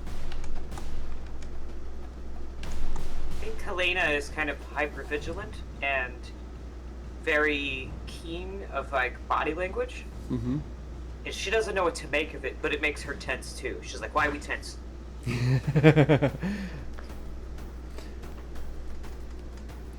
Alright. Lokak, yeah, you obviously noticed that as well. Does Lokak have any reaction as he sees X just sort of go rigid by the statues watching them? Yeah, so Lokag would have walked up and looked at the statue with the hammer, looking at his hammer and comparing. He's a hammer. He's never, never really used a hammer in battle much before. It was mostly swords and long pole arms, but he's liking it. And as he looks over at his companions, he notices X, and he would probably walk up and serious face. It seems that their statue is missing here. Can you tell me about what? Do you know what was here? So to the rest of the group, would they even notice this? Because like, you said basically when a god dies, they're forgotten. So, would the party realize what's going on here or not?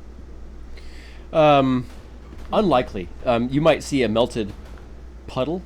You might see the blank nameplate, but it's unlikely Lokag's going to conclude the same thing. You might just think they managed to destroy one of the statues for some reason. So yeah, unlikely that he would know. I have bad memories. Like nightmare, but during day.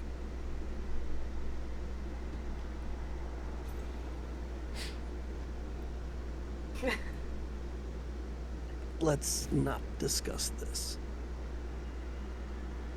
Okay. They must not have liked this statue much. It seems weird they destroy one, not the rest of them.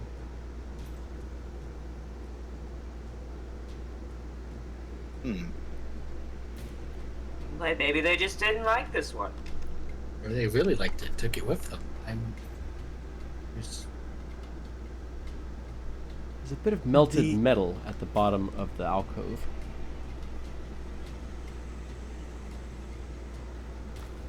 The artifacts Perhaps it are hostage. Sorry, X, I missed the first part of what you said. What was that? The artifacts are hostages. What did Lokag say?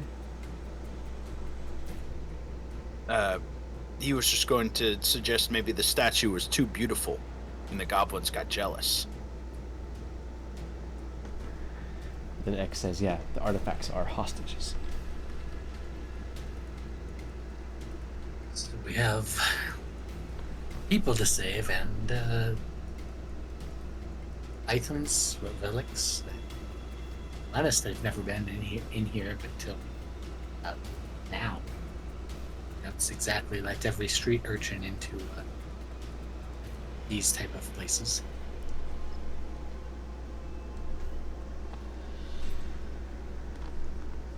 Sure, that's something Helena could confirm. This is a weird place to me. I've already said that.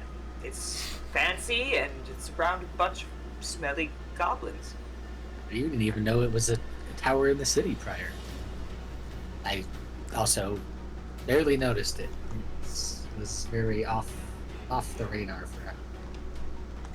If I anyway, by the looks of things, I'd be kicked out of here real fast anyway. But now look at me. Ha! Ha! She makes echoing laughs.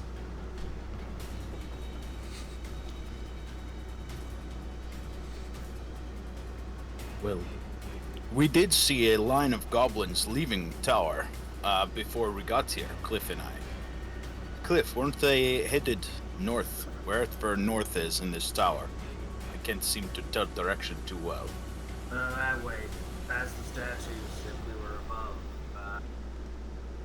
He describes the set of them and how much, where they were going. I don't know if we saw that they had any prisoners with them, but I'm not sure if we can see. You saw that they had bundles wrapped in sort of oiled cloth. Some of them long. One of them could definitely have been a spear. Another could have been a greatsword. That might have been the artifacts that they looted. That might be the way to go. We get those. Give us an edge. Artifacts. Or two The edges. water did seem shallower up there. You have to Yeah, they swim were if you go anywhere else. Yeah, they were just walking through it. Perhaps we ask our friend what's to the north, or who's to the north. Ask Yeah, him. Why wait? Yes, Ask Cliff. the little bugger. You speak their disgusting tongue. Hey now.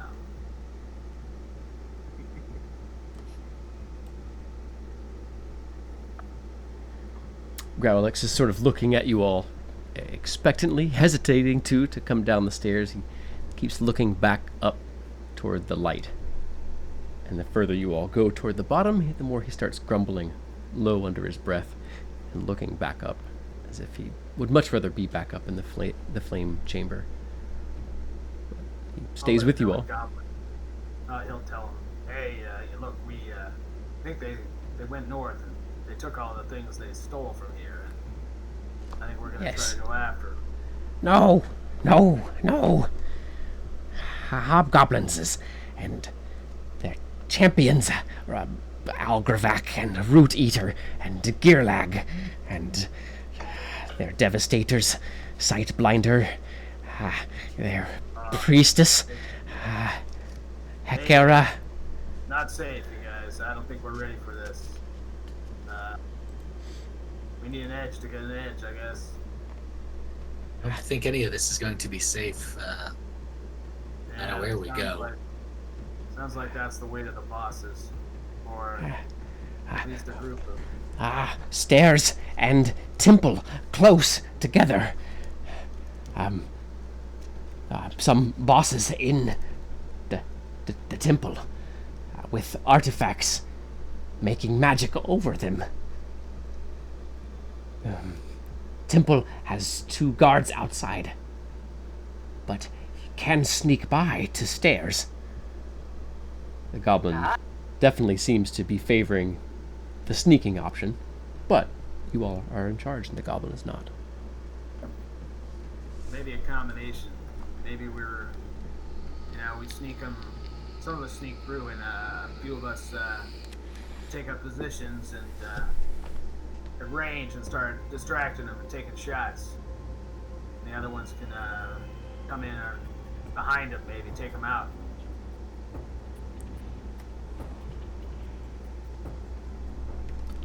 What do you think of that? Someone in Discord has suggested we split the party, which the Dungeon Master is always for that. I like the idea of splitting, but we can still see each other, so that a couple of us can post up and fire take shots from the temple maybe, and while the others go around and take them out. Let's know if that'll work with how much things are attracted to this with the light. This temple. We might all Just need to get remember- away. Just remember, y'all, we got our hit points back, but we didn't get our spells back. X has got 0 spells. No bless, no heal. I got 1. You're supposed to still. Well, I think the easier route is going to the east, where the two are watching, and hitting them quick and fast and making for the stairs. There's just 2 that you can see up there. I'll bring us back to the area map. If we take shots at them and we don't take them out, it'll draw out anyone else. And if we don't like it, we can pull back. So on this side here, you all have Yeah. been able to hear that there's more than the 2 that you can see, and you've heard that there's at least 2 bugbears over there as well. You think there's as many as a squad, which is 8 of the hobgoblins, and perhaps a couple of bugbears. It seems pretty dicey, but with some tactical maneuvers, you all could probably lay down fire over in this direction without taking too much damage. Just depending on what you all do and how you approach. When pressed, the goblin mentions a set of stairs to the north. The stairs that will go up and wind all the way around the swampy area, slowly climbing upward. He says they come out basically right above where the entrance is, and that just north from there is the entrance to the shrine. It's possible to sneak by, but he said that the temple, there's 2 guards outside of the temple as well. That's to the north. That's to the north. He said to the northwest, sort of, a little bit west of that, basically, is where the stairs that go upward are. He says there would be 2 guards out front of these stairs. It sounds like it might be... Go ahead. Oh yeah, maybe we make for the guards and try to jump. I'll go ahead and reveal a little bit over in this area, just so you kind of know generally what he's talking about.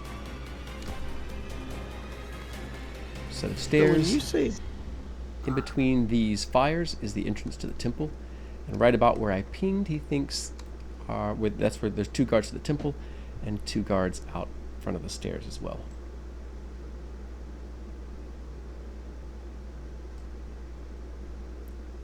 And it describes a large flat area where he said it might be good to fight if you needed to, but it's very open. X, you were starting to say something, X? Yeah, when you say sneak past, I hear have enemies on both sides. Copy that. I Oh do no, not I mean show. sneak up on them and take out the guards. We're not going to sneak past them, but if we can take out the guards in the front, then we'll be able to surprise whoever's in there inside if we do it right. Yeah. And I see what you're saying, X, as far as, if you're leaving people behind Yeah, you. I'm talking about these guys. Right. Right. So, whenever we move to another area and leave guys like that behind us, Mm-hmm. that's an opportunity that if things go wrong or something loud happens, that they're coming to visit the next battle when we don't want them. So We I can just take them out first, True. drop the tension, and then go north. Might Yeah. Yeah. I kind of How like many the idea. A of clear full as we squad go. of hobgoblins and several bugbears? Like, we couldn't even take out a squad of hobgoblins. I'm afraid about that bugbear.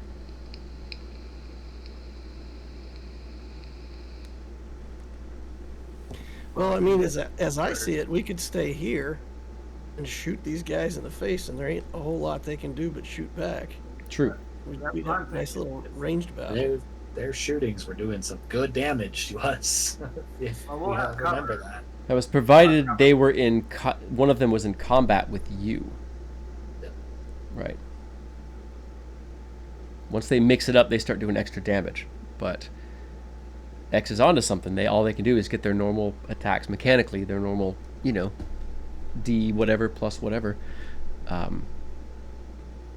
cover? There is some cover up there potentially. The peak of the roof, the walls. If you're maybe hiding around the side, say here. You're talking about a little bit of an athletics check to get up the slope of the roof toward the center. But it's potentially some good cover up there. Maybe not for everybody. There's only so much space that'll cover, and it seems, as you all listen, it seems that they're probably spread from about here to about here. So they're kind of spread out over this ridge, and there's bugbears somewhere up there as well. So if we go to the north a bit and use this cover and start taking them out on the north side, maybe it'll take a while for them to get up where they can see us. Yeah, and you'll have to get up on the very top too, because here on the side you're pretty well illuminated. So you're not going to be doing a lot of hiding up there. It'll be obvious once you are out in the open from these hobgoblins' perspective. So as soon as you kind of come out in the open here, they'll probably have readied attacks. But that's probably going to be the case whatever you all do. You're going to have to approach that pretty carefully. Maybe not all of them, but some of them. If we go out where the 2 is, behind the building, they won't. True. If you all, if you come out the western side, very little can see you. The light is up on the top of the tower carrying above, and it's playing out some on the water, but it's still dim light down there in the water. So once you're down in the water, unless you go too far eastward, say around here, then those hobgoblins aren't going to be able. You're going to get a really good chance to hide, even with some of your lower rolls and such. And as long as you don't go too far east, they're not going to get a chance to see you. If you do go east, they'll have a chance, but you're down there in dim light in the swampy water. So. And if we go northwest through the swampy water, we'll avoid everyone to the right, and we'll just deal with whatever we find to the northeast or northwest. That is. True. Yeah. Yep. So, as much as I don't like these guys behind us, the stairs might be our way out. And there's going to be goblins everywhere. Do we want to confront 2 groups now, or do we want to avoid this group and deal with 1 group? I think we should avoid them as much as possible. We don't have to kill all the goblins to save the hostages. Yeah, well, I don't know. Hopefully that's I'm a true feeling statement. better about sneaking away. What was that? And hopefully that's a true statement. Otherwise, it's going to be very difficult. Well, everything's difficult, ain't it? Nothing's easy. Nothing I've seen so far. Thou shalt get sidetracked by every damn possible thing.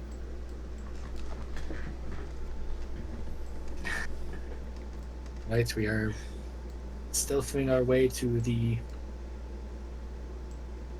stairs to the northwest. I'm thinking that seems the safest. X, what are your thoughts?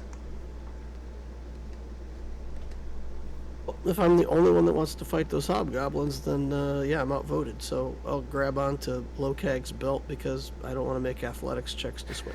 We can Alright. lower a rope, make it easier too. Lokag, what are your thoughts?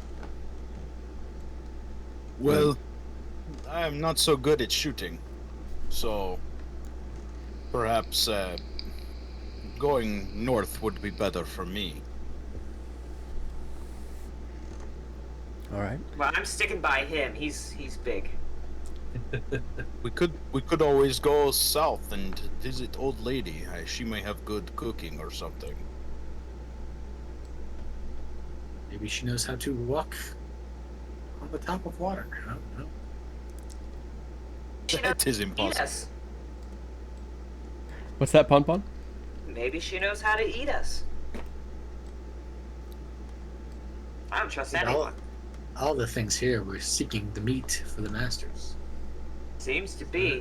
That is a good likeliness, I think. I will grab our goblin friend and just say, "Shh," and Its eyes widen. Very serious look crosses its face. It nods.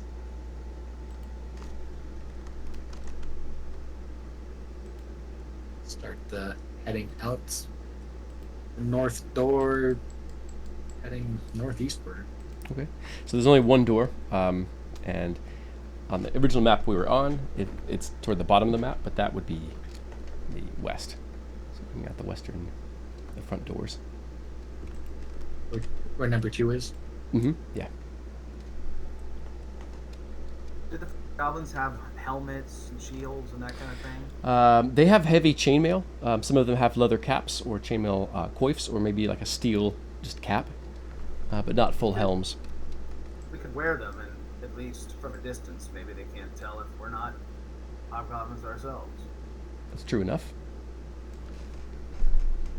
I'll try grabbing a leather, top and try to look, like I fit the part as best I can. Oh, the goblins on the second floor here. Well, anywhere that there's a body that we could roll to get something to fill out the uniform and blend in. Okay. Well, so there's like the disheveled goblins didn't have really much on them, torn and tattered clothes, rusty weapons. It was those fell goblins that had decent chainmail shirts, but lacked any sort of symbol or imagery saying what clan they belonged to. But they had shields and swords and crossbows. It's, but it's probably not going to fit most of you all. True. Yeah, I'm just gonna grab a cap just so maybe in a pinch. Yeah, in the dark or from a distance. Heck yeah. Just change your silhouette. Mm-hmm.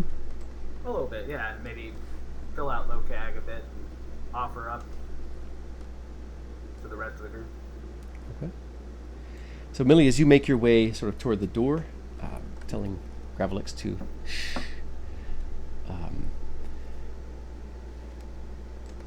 as you come to the door, sort of, peeking out, perhaps, you can go ahead and make that perception check. The light carries a pretty decent way out, and 15. it creates just enough light for you to at least see the surface of the water. But you don't make out really anything else in the water. You study the cliffs to the north, and you think you see regular sort of cuts in the stone. You think you've spotted the top and the bottom of the stair there to the north.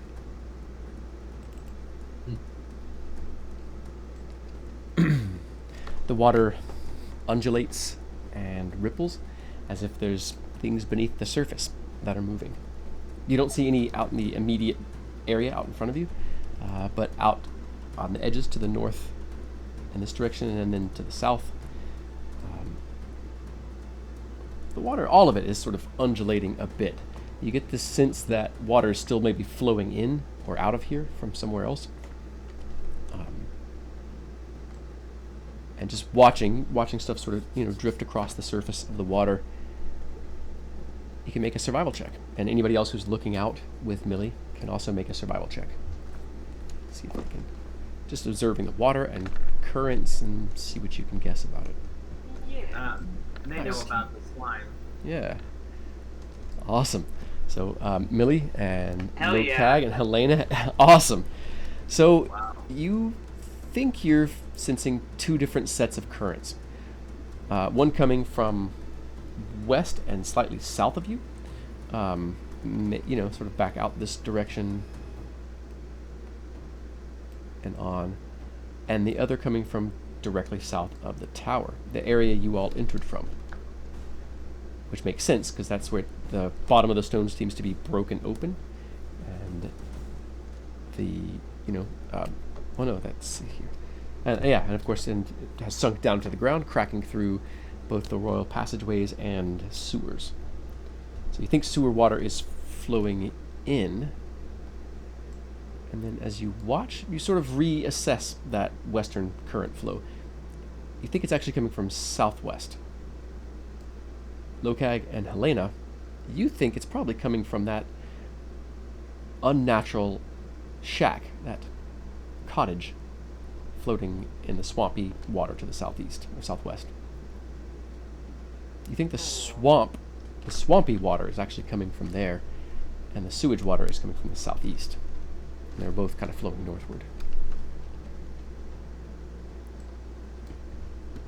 But there's definitely things in the water. You're not certain that there is anything in the water right out in front of you, but you're not sure that there isn't either. There could be. You're certain within about 20 feet you'd be able to tell by ripples and such like that. But of course, at that range, it's pretty dicey. You all handled the oozes that you saw somewhat handily. Unless you get mobbed by, 6 or 7, you all should be okay. Your crew's pretty capable. But what do you all make of that information? Certainly some things in the water flowing in from the south from 2 different places. One certainly that mysterious island.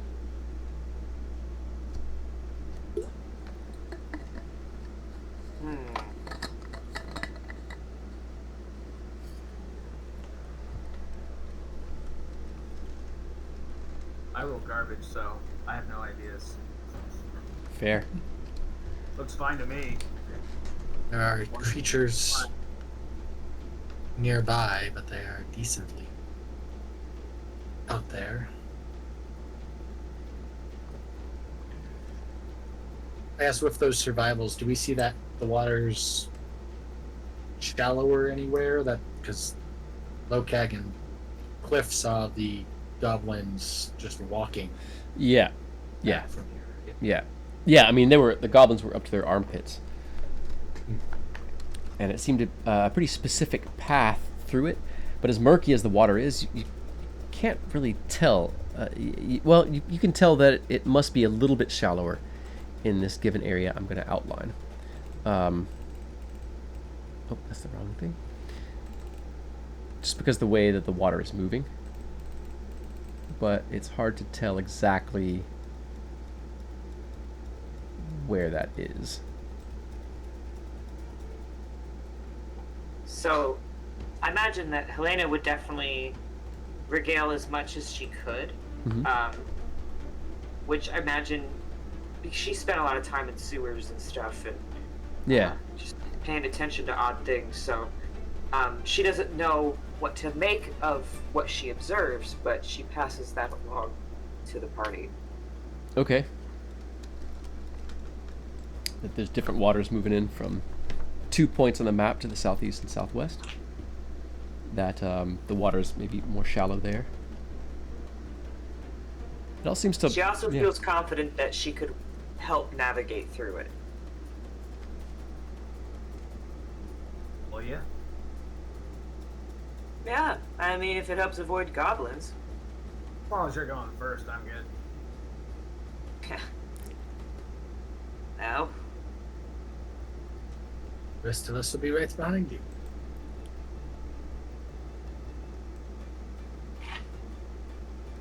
Okay. She takes a deep breath. All right. I'm in charge of the baby rats.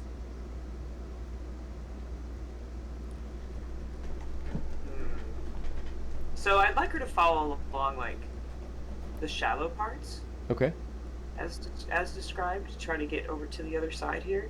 If that's where we want to go, right? Yeah, that northwestern section where there's stairways, I guess.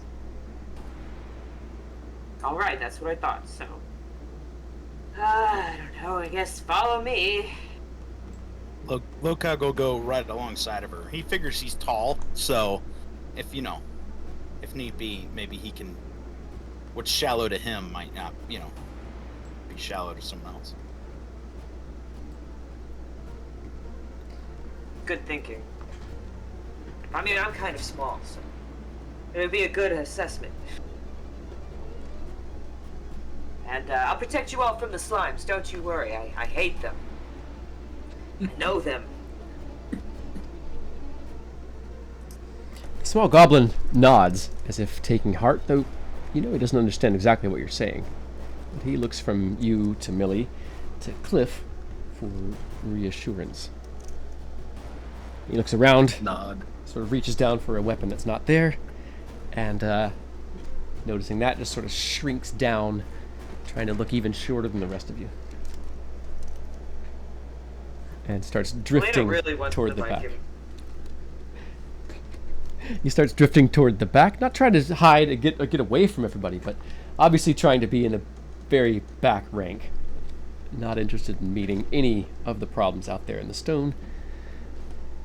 He points, though, to Millie and says to Clifford, "Boss, this is Boss Strong.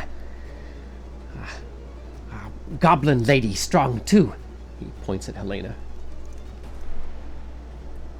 Oh, she can't understand. Well, you hear him say goblin and point at you. It's a thickly accented word. More like goblin or something like that. I think Goblin? He thinks you're one of them. Ah, well. That might work to our advantage. I don't know why. I don't look anything like a goblin. Goblin has crush on Rat Hat Lady. It is funny. Helena, like, scratches in between her matted hair with her, like, kind of slouched over form. Arms that kind of dangle out next to her sides. I don't know what he's talking about.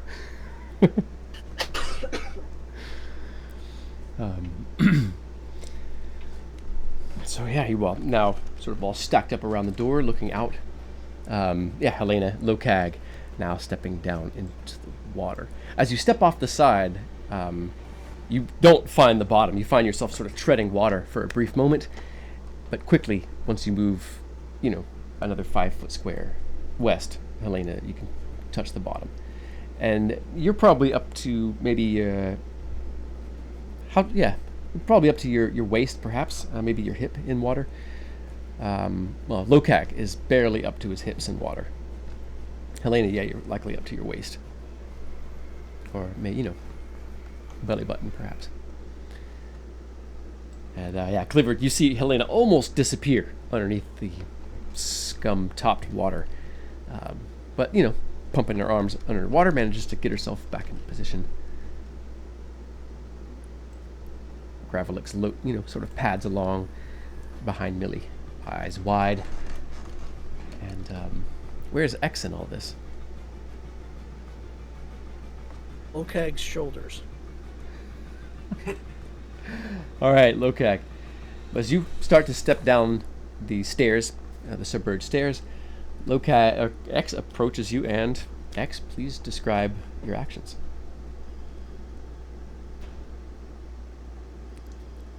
You remember the cliff. Yes. I need your help. Of course. Lokag will extend a hand out and a knee as like a step up, like how an elephant does when you get up on top of an elephant. It sticks its leg out.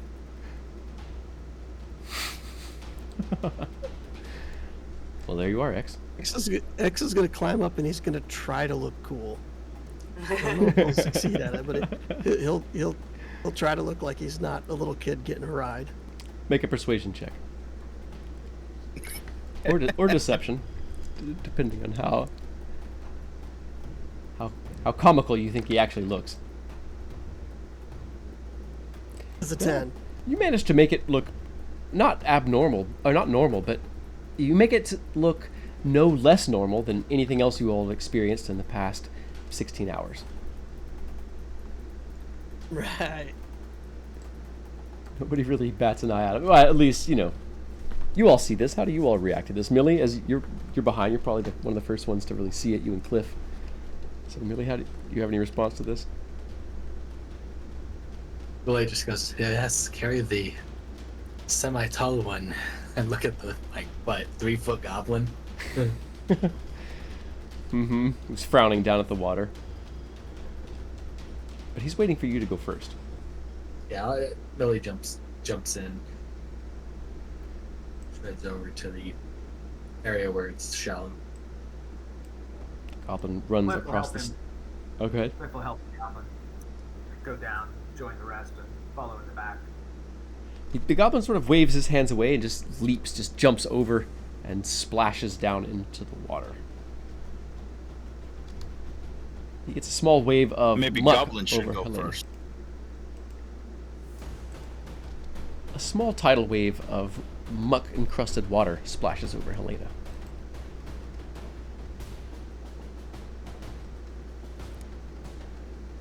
Nothing to be too upset about. I knew what I was getting into, literally. Givlix is a little shorter than the other goblins, and his shoulders are barely poking up out of the water. He's walking along, bobbing up and down. He stops and crouches, not crouches, he stops and turns his head, peering along the surface of the water, as if, he even takes a deep breath and submerges into it. Just his eyes are peeking out of the water. He raises his mouth back up, just long enough to address Clifford and say, and put his finger up, go shh, and submerges most of his face back underneath the slimy water. He knows. I think Helena follows suit. I mean, if the Goblin's telling us to be quiet, we probably should be quiet. So she gets down low and into the muck.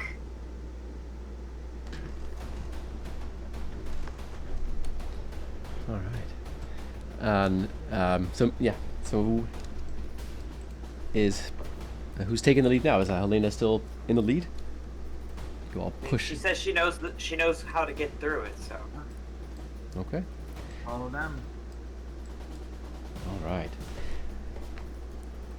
Everybody make stealth checks and make perception checks as you all move along, wading through the thick water, feeling soft currents move past you.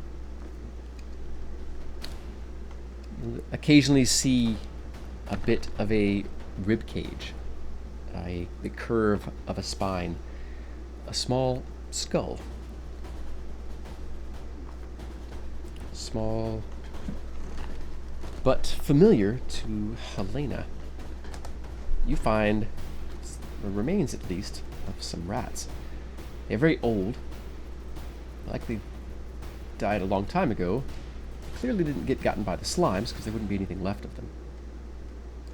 So perhaps you're heartened, as you know that there are rats somewhere in here. the bones of the fallen have given me hope. No slimes, see? At least not over here. Bones, you know.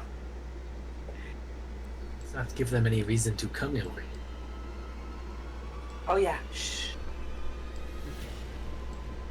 She gets down low again. All right. So let's leave quickly instead. Let's drink the sewage. So Helena and the goblin begin moving forward. Assuming the rest of you all follow suit. What is Cliff doing? How is Cliff responding to all of this? I think Cliff's being pretty quiet. He's focused on looking out for the group, and he's respecting that he should be, keep it cool. He's tall enough that he can be above the water and not be, he's going to keep his head above water so that he doesn't drink any of this polluted crap. So he's looking around. He's just pretty quiet at this point, following along. All right. Do you all continue north, like toward the stairs, or were you all going to angle to the northwest and move through the waters in that direction? I think I heard you all are just going to move north to the stairs first, right? I think so. Yep. Okay. Yep. All right. So, first it is X that spots first movements in the water, rippling.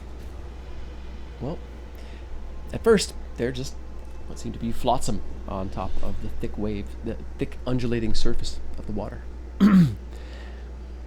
But once Lokag gets close enough to a patch, it begins to move toward him, and you immediately take note of it. You spot a few other patches that look like it. One in your path, one a little bit southwest of you.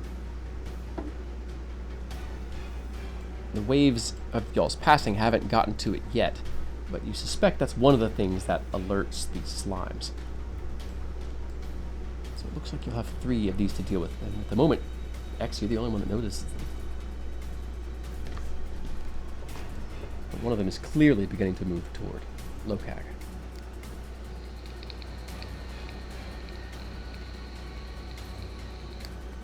So what are these? Are these actually slimes, or are they something else? You think they're slimes. It looks like the same sort of grayish mass that came out of the water after Clifford and Lokag. One has Okay. begun to stream toward Lokag.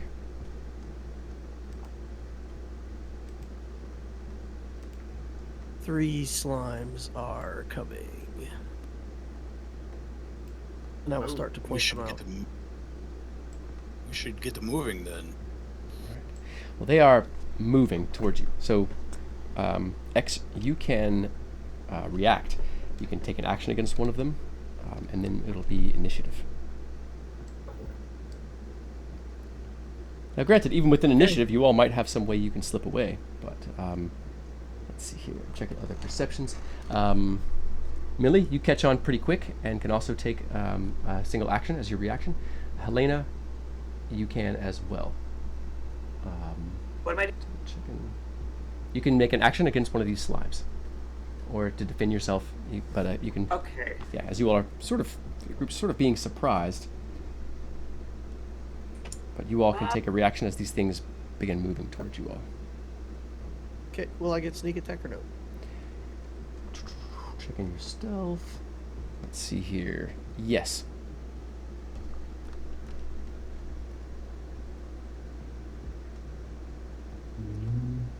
Was 16 enough to get in a shot, or is that not enough? Okay, checking 16.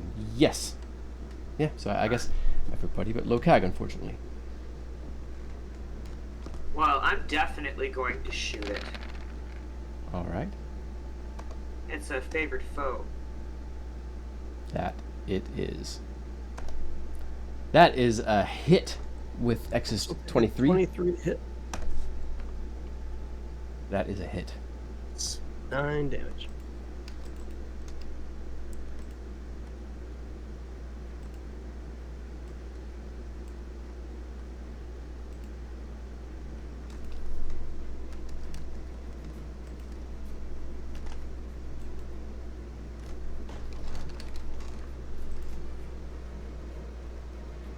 Okay. Your arrow vanishes into the ooze's form. You're certain that you heard it, but just because this is it's unnatural. It happened last time you all attacked the slimes. They don't really seem hurt until they seem to just break apart into liquid. All right, so an attack or action for Helena. Oh no, I'm so with sorry. dipping- I got it wrong. Helena, you actually get that 7 perception, so you are surprised. But Clifford will get a reaction. Oh. Apologies for that. I was just read through everything too quickly. Yeah, is it a... I would go... I assume I'm at half speed. Yeah. I'm gonna get Just up- a single action, so you can move or take an action as that. So. All right. Yeah, I'm gonna move up. I'm gonna move up and just sort of so I can stay with the group and not get left behind. So that'll put me to there, kind of following behind Lokag. Okay. All right, then Millie. I will cast Branding Smite on my blade. Nice. These things don't like fire. Yes.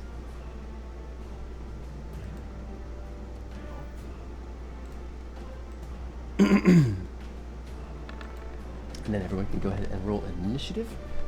Oh boy.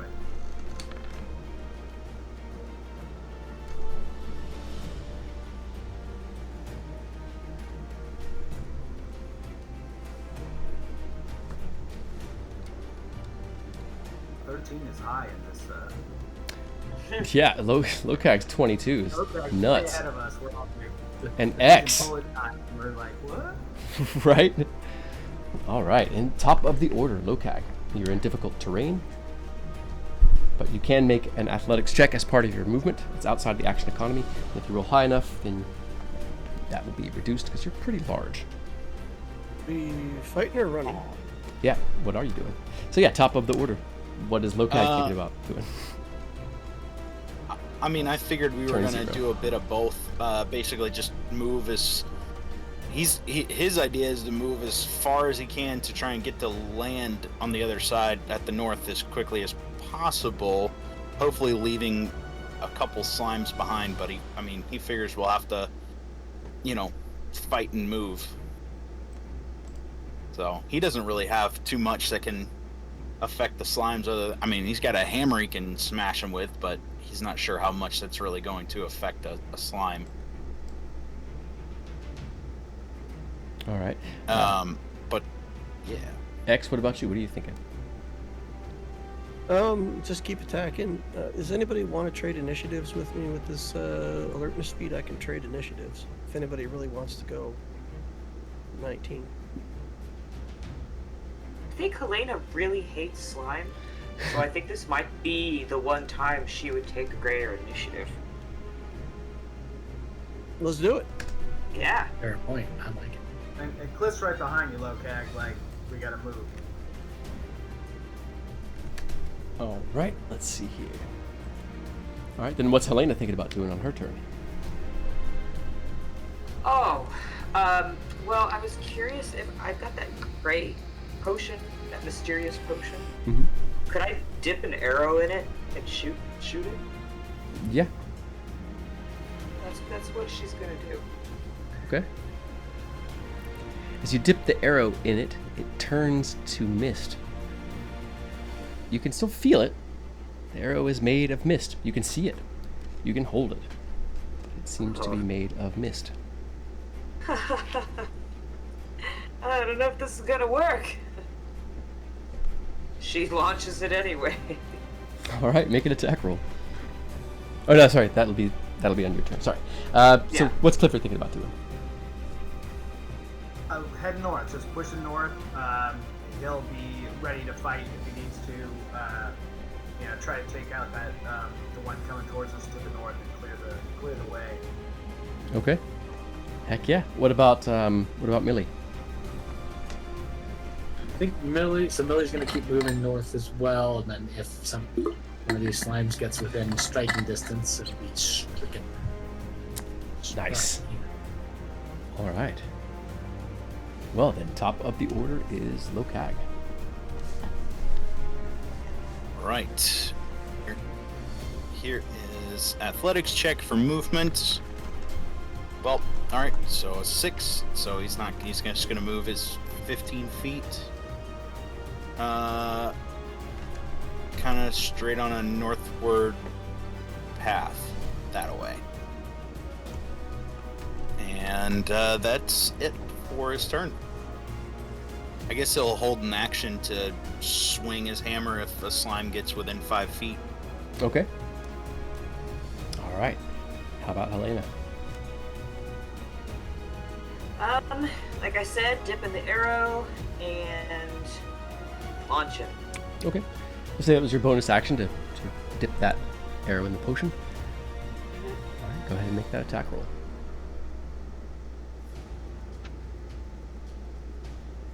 Nice. That is a hit.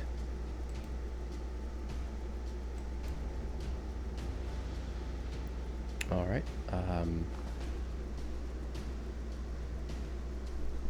Nice. Ow. Nice.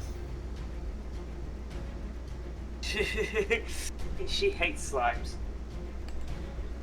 A almost shaft of white light appears, connecting the tip of the crossbow to the slime and through it. down into the waters. It illuminates the area pretty well and might illuminate you all. It's very bright enough to see the very neat long hole burned through the slime by the radiant light. And you see it start to close up as the light fades. You've certainly hurt the thing, but that's how slimes work. They'll just sort of re-heal as many times as they can until they just can't anymore, and then they give up and turn to nasty, filthy water. Or something like it. Does favored foe and favored enemy, do those go together, or do I have to mark the slime to be favored foe? Okay, so those are from different additions. In this case, you have to use your bonus action to mark that favored foe damage. But okay, so favored enemy, in the sense of it being oozes, that's something else. With it's just advantage on wisdom survival checks. Right. Yeah. Okay. Mm-hmm. Okay. Cool. All right. So Helena makes that attack. Any movement for Helena?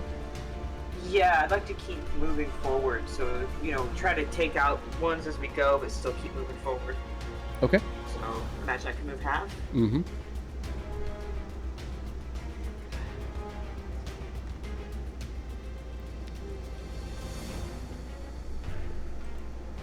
Which gets me there, I think. Yeah. Yeah, that's right. All right, so the next in order is Clifford Bolt. All right. Well, my best bet is to make myself a target so somebody else doesn't get attacked. He's gonna move his half his speed. I'm gonna say to here, and ready in action with his short sword. He's got his shield up, and he's ready to take on a noose if it comes at him. Okay. And next in the order is that ooze. You can go ahead and roll that attack as it now comes directly towards you. Light. Don't want to use a pistol because it's loud. 14 hit? A 14 is going to hit. Yay. I like hitting. That's another 6. Slashing. Right.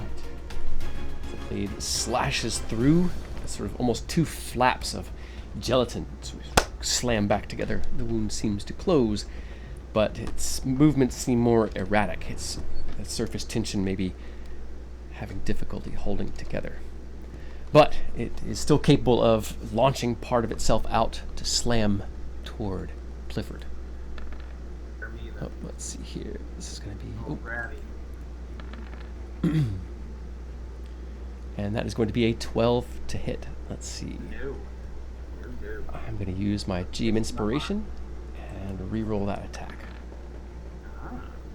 For a 7. Even worse. Either way, it is going to miss. Next in the order is Millie. All right. Millie's going to move north. 15. Kind of ushering their goblin friend to follow. Oh, it's pumping its legs as fast as it can after you.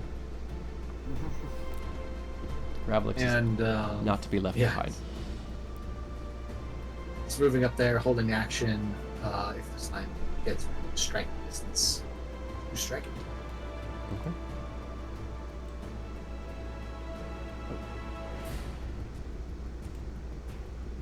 Gravelix with no weapons moves.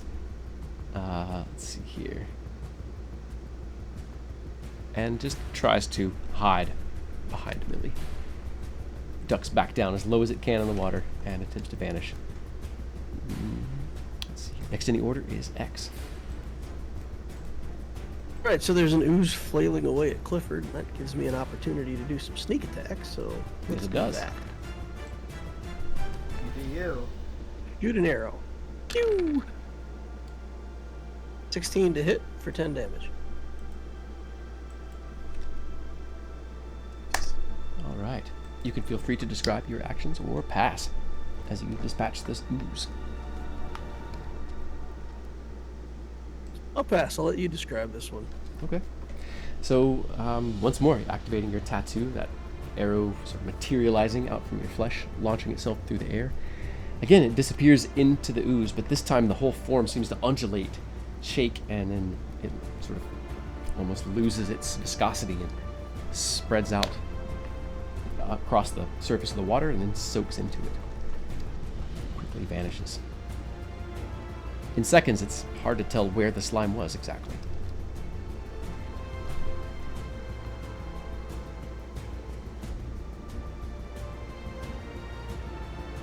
How does X proceed from here? Anything else for X? For my movement, I just plan to stay on Lokag. If that's okay. That's totally fair. All right. Ripples begin to reach the ooze. It moves, surges toward you all through the water. To the south, the other does the same.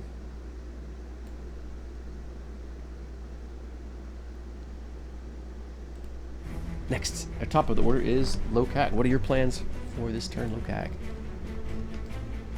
Lokag's going to keep moving, and he's probably going to try and avoid the slime as much as possible, but he's going to have that ready to attack for if anything gets within 5 feet. He's going to try and swing his hammer at it. Okay. All right, we'll go ahead and reposition yourself as you like. And, X doesn't have a whole lot of heavy gear, a lot of heavy weapons. He's got pretty good balance. It's actually not too much of a strain, at least for the moment. It might wear on you at some point, but you'll probably drown in this swampy water before you admit that out loud. Oh, yeah, definitely. All right, so you move and ready in action. How about Helena? Slime advancing from the north and the south. Well, that one to the north, she's definitely... So, let's see. I think is the favored foe a bonus action? Yeah, I believe it is. Okay. Well, I'm gonna favor foe with slime to the north, and then I'm gonna shoot it, just like good old times, just like the last one. Oh no, I'm so sorry. Let's see here. When you hit a creature with an attack roll, so I messed up last round. It's automatic. I was thinking of it more like Hunter's Mark. Apologies. So you don't have to take your bonus action. You still have your bonus action. Okay, so Oops. which one are we talking about? Favored foe or enemy? You were talking about the D4 of damage, right? Yes. Favorite foe. It's automatic. Oh. Mm-hmm. But you're Okay, cool. once you call Awesome. it, you're concentrating on it then. So you're considered concentrating on a spell once you hit it with that damage. Good deal. Good deal. I like it. All right. And then I'm gonna shoot it. All right. Ooh, Oh my nat gosh. 20. All right. Let's yeah. let's see it. Complete with the D4 added to it. Maybe double. All right. So that's an 11 All right. And then plus 2. roll that again. Okay. And yeah, Alright. so 16. Right. Mm-hmm. This time the shot hits center mass, a much larger hole. It still starts to undulate and close as the light fades, but that felt good. You know you hurt this thing. If it has nerve endings, it felt that. Cursed slimes. And I'd like to continue moving along the path here. Mm-hmm. Another 15 feet. All right. Very And- quickly, does that 17 athletics give Lokag regular movement? Yes. Yes. Okay. Because you are strong enough and large enough. X is pretty tall. X might be able to get away with that as well, but he has a good seat right now. So yeah, you can move All right, yourself. Lokag's well out in front. Okay. X on his shoulders now. Okay. Yeah, no problem. All right. Does Helena say anything? Other than laughing maniacally, she also said, urges them to follow her path as close as they can. All right. Next in the order is Clifford.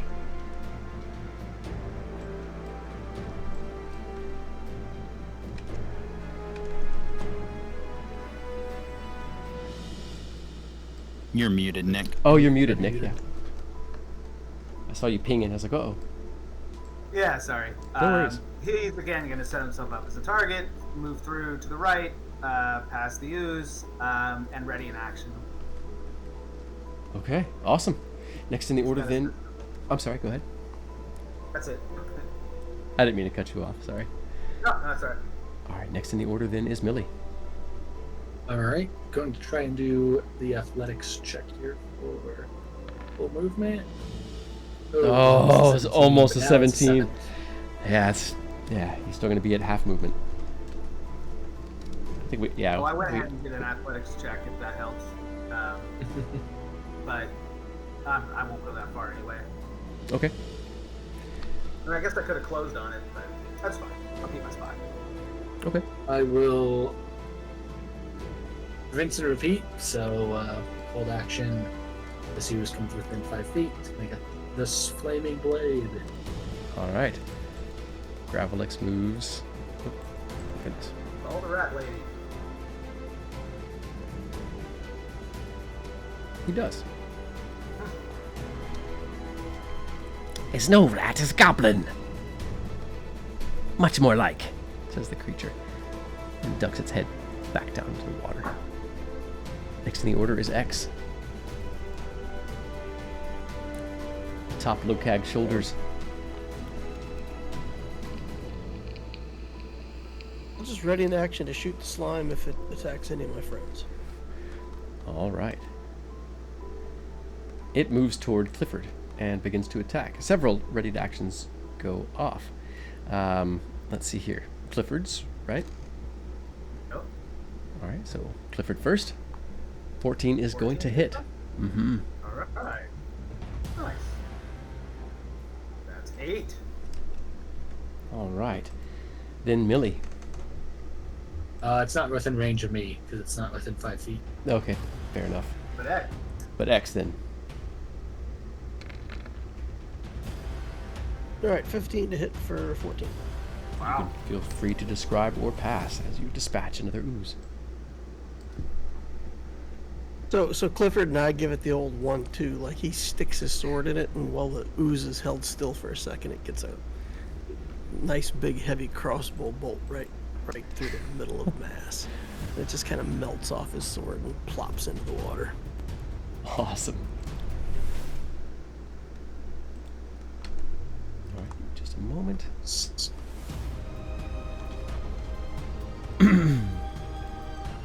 And next, from the south, one continues to dog your heels through the water. Let's see here.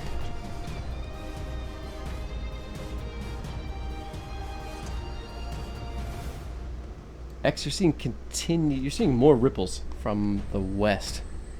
You think a few more are moving in your direction as the ripples from you all pass out over the area.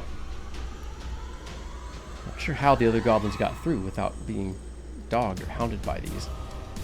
But you see drifting in out of the sort of edge of the darkness, barely resolving to your vision, 3 more patches of slime moving at you. And then to the south, far to the south, at the very edge of the temple's light, is a large cube of gelatin, mostly submerged in the water, that is moving along a little bit more swiftly than the gray oozes. That thing. That's the thing what got Oscar. The thing what That's got not gonna Oscar get us. indeed. Great. Gotta move on, people. Now, Helena, you also hear intense conversation among the hobgoblins to the east. It seems that you get the sense that maybe you're not spotted, but the hobgoblins might be able to see movement down here, or have seen the bright flashes of your crossbow. But will they make it across this slime-infested water? Will the hobgoblins catch them? And if not, and if they do, what will be awaiting for them at the top of the stair? We'll have to find out next week on the Goblin Stone. Indeed. I think that's where we're going to have to pause the session. Check in a little bit. And heck yeah, this was a fun session. I like all the different paces of sessions, you know. Got into a little bit of action, a little bit of everything here, but mostly just some character interaction and some much needed sort of reassessing and planning on your next moves. Heck yeah. I'm excited for next session. I'm excited for what you all are going to find up the stairs. And I'm excited what you're going to do to this place. So far, you all have jumped right in. You've killed a few hobgoblins, really jumping up a few levels what you all should be swinging at. Excellent. Good jobs. You got away from them. You all reunited. You re-sanctified the despoiled temple, the tower itself, a sacred place, the first thing it said ever built on this hill. And now, issuing out from it, you all have orders from the gods, your group decision, and your own concerns you all are going to begin taking care of. Toward the stairs, perhaps toward the shrine where it said the relics are kept and magics are being put upon them, or toward the guarded stair when you'll go up to the next floor and perhaps find some of the victims, the kidnappings, the kidnapped victims, the hostages, and free some of them. But yeah, this is a good session. It's really fun to play with y'all and for y'all to get more and more into your character and sort of develop more and more, for the players to gel more and more. This was a really fun session to run. So I always say it because it's always true. I'm looking forward to the next one. But let's hear from you all. How about you, X? Any DL? Any thoughts on the night? Yeah, it's good. We have a plan. We're in motion. We're getting across the swamp here, learning things, and the flame actions were pretty cool. So, yep, nice. Heck yeah. All right. How about you, Clifford? Any thoughts for you on the session for Nick Beat? We got real deep there, into our personal struggles and traumas and all that good stuff. That was fun. Yeah, it's nice to get back into the crunch and try to survive again. I think it's a nice little mix this episode. I enjoyed it. Heck yeah. Seconded. Thanks for that feedback. Big Bri, how about you? Any thoughts on the session? Standout moments, low points? No, I thought it was good. I mean, we're moving and we're out of the tower. We got some. I liked the going through the flame and listening to everybody's little their visions and things like that. I thought that was very cool. Heck yeah. Heck yeah. How about you, Pon Pon? Any thoughts for you on the session? Felt good to be effectual as Helena, actually. And being that she's diametrically opposed to slimes. It's literally what's across from her on the color wheel. It just felt good to wreck them. And also, I thought that the flame vision was pretty cool. I didn't expect to get into Helena's empathy or motivation or reason to be here so soon, but I'm glad that that's where it came to.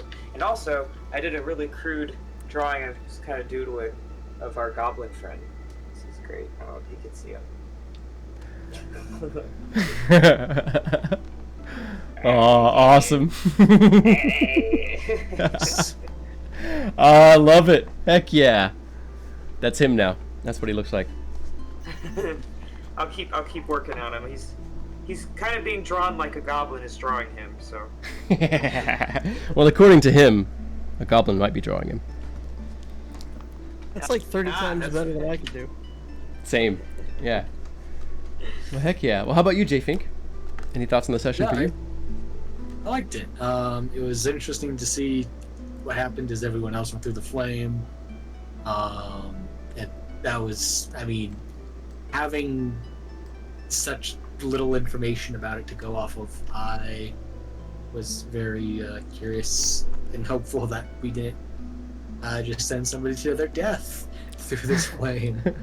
We had no idea.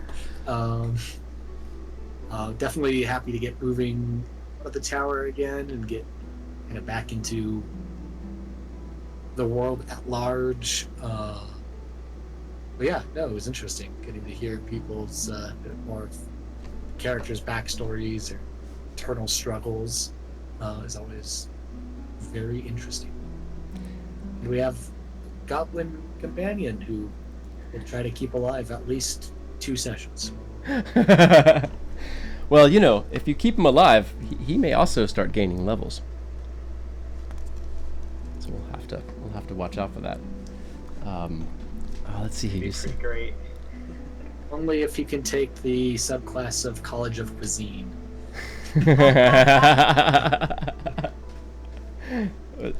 Maybe there's a kitchen domain he can take. just struck me that Delicious in Dungeon. This might be the perfect place for it. I love that show. I don't know about you all, but that show is really fun. Well, I want to point out that the RP stuff tonight, I pretty much threw that on the characters, the players. Like, this is for the viewers. I'll give them some hints as to the kind of thing. I'll just give them something to think about that is usually like tangentially, sometimes pretty closely related. But so most of that stuff was just the players sort of riffing on their characters. And so yeah, I want to commend all of y'all for doing an awesome job and really figuring these characters out and getting a feel for them, and including making decisions that maybe aren't optimal because it's what that character would do. It's not every time someone says it's what my character would do has to be advantageous to that character, and y'all are proving it over and over again. So thanks for setting a good example for other young up and coming gamers out there. And heck yeah, here pretty soon we will transition over. We'll raid out We'll raid out here in just a moment. But yeah, just want to take a minute to thank you all for showing up every week. Next session will be session 10. We like round numbers. It's pretty exciting. So that's 10 sessions. We're continuing to add things to make things more fun. And again, if you all have suggestions or requirements, yeah, please just send them to me, message me, throw them here, whisper me on Twitch. And I'm excited to give you all some more fun stuff to do while you all play and watch us play. Hopefully some stuff that'll be more immersive, where you'll be playing along a little more, maybe throughout the week or whatever. But also, throughout the week I run games. If anyone's looking for a session midweek evenings, hit me up, find me here or on Discord. And make sure you go hit up Darth Lowcritter's channel if you are interested in some of his excellent content over there. And Locag, Big Bri, of course, does some streaming as Big Bri Little Fry. And Clifford, when is the next round for the Survivor? I can't remember the name of it. Yeah. Yeah, Crucible Fate is the 24th, so in 2 weeks it'll be the first round of or the first episode of round 3. There's only going to be 5 episodes in round 3. Yeah. 6 players. I'm not allowed to say when my episode is, but it will be one of those 5. Okay. Well, we should watch all of them then. It'll go till the end of October, until round 4, and then we'll see what's left. I'll keep you all posted. Awesome. Yeah, please do. Definitely a different take on D&D and very interesting. It definitely is. It's an experiment. It really is, and I think everyone involved knows that it's an experiment. Okay. Yeah. Well, we're having a lot of fun. I'm really enjoying. Sparky made a friend. Actually, offline, I posted it here if you all want to see it in our Discord. But he does this thing where he likes to draw pictures of somebody and say, "Will you be my friend? Look, I did a picture of us having fun together. So he made friends with General Blood, who's an evil orc with a peg leg, and so they're going to be allies for this next fight. So I'm excited about that. Very exciting. Well, heck yeah. If you want to throw that Crucible of Fate link in chat. Loquitur, if you want to throw your channel in chat. Millie, you said earlier this week you were playing... J-Fink, you said you were playing Ironsworn this week? Yeah, so I have the same battle as everyone else that plays D&D. Schedules are a thing that never mesh well with people as much as we try. So occasionally on my days where I'm just sitting in front of a computer and debating between a video game or a non-video game, I will play Ironsworn as a kind of RPG kind of writing mesh of game and just kind of creative writing element with as just me at a table making up stuff with some mechanics behind it. Maybe I'll stream it someday. Sometimes it's really boring because it's just me sitting there going, what happens now? But having people to feed that back to me could be interesting and fun. So we'll see. We'll see what happens. Heck yeah. I think you probably have some people interested in that for sure. Heck yeah. Let's see here. And yeah, I think Pon has mentioned it. Pon is working on a novel, and she's getting close to the last stage of writing, right? And then you'll move on to the next, like editing and everything. Yeah, I mean, a lot of it's pretty well edited, but it needs, like, its final gloss over. But it's been a years-long project, so that's where my free time is going. Well, a worthy endeavor. Go ahead. Do you expect it to be published, or will it just be like an ebook that you can get online or something? I would love to have it published. I would love that. But if not, I just want to get it out into the world. So if for some reason every single publishing house and editor is like, ugh, no, then I'm just going to find my own way to do it. It's getting out there one way or the other. That's the spirit. Nice. Yeah, heck yeah. Heck yeah. I kind of want to make my own audiobook of it too. Like, I want to hire some friends and have them voice different parts and make like an old radio show, you got the different sound effects, some of the sound effects, doors opening and closing, stuff like that. I thought that would be fun. I love that. I've always wanted to be a Foley artist. Yeah, I once I get to that point, I'll be sending the message out too, because the more the merrier. I think the more different voices for characters, the better. Oh, agreed. Definitely.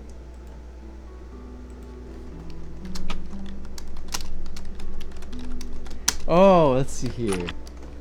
Rusty Tonic's RPGs, welcome. Unfortunately, we are about finished with our session and are about to raid out to Insomnia Night RPG, small little channel, and they've actually visited us and set in on our stream a couple of times. So I don't know. I think Critical Role could use the help. They've only got 1.7 thousand viewers right now. Yeah, it's no big deal. I don't think Not they're. a lot. You're right. They could use our help, but I don't think their feelings will be hurt. If we help some other friends. They also just ended, apparently. But if they're mad, they can at me. I would love the publicity. All right, so I think we are going to raid out. Y'all, thanks again for an awesome session, viewers and players alike. Y'all have a good week. Take some of this mystery and wonder and humor with you into your week, and we'll see y'all next time on Goblin Stone. Bye.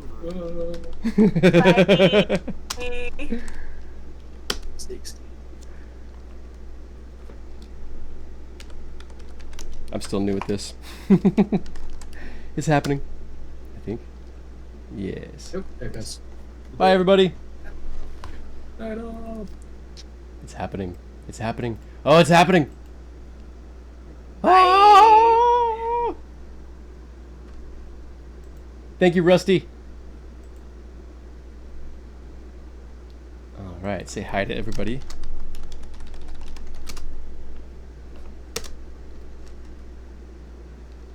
All right. this channel and it's jumping little things. I can't look, man. This is giving my ADHD hell. Every time I see it, I'm just like, I would not be able to focus. What's going on in the story?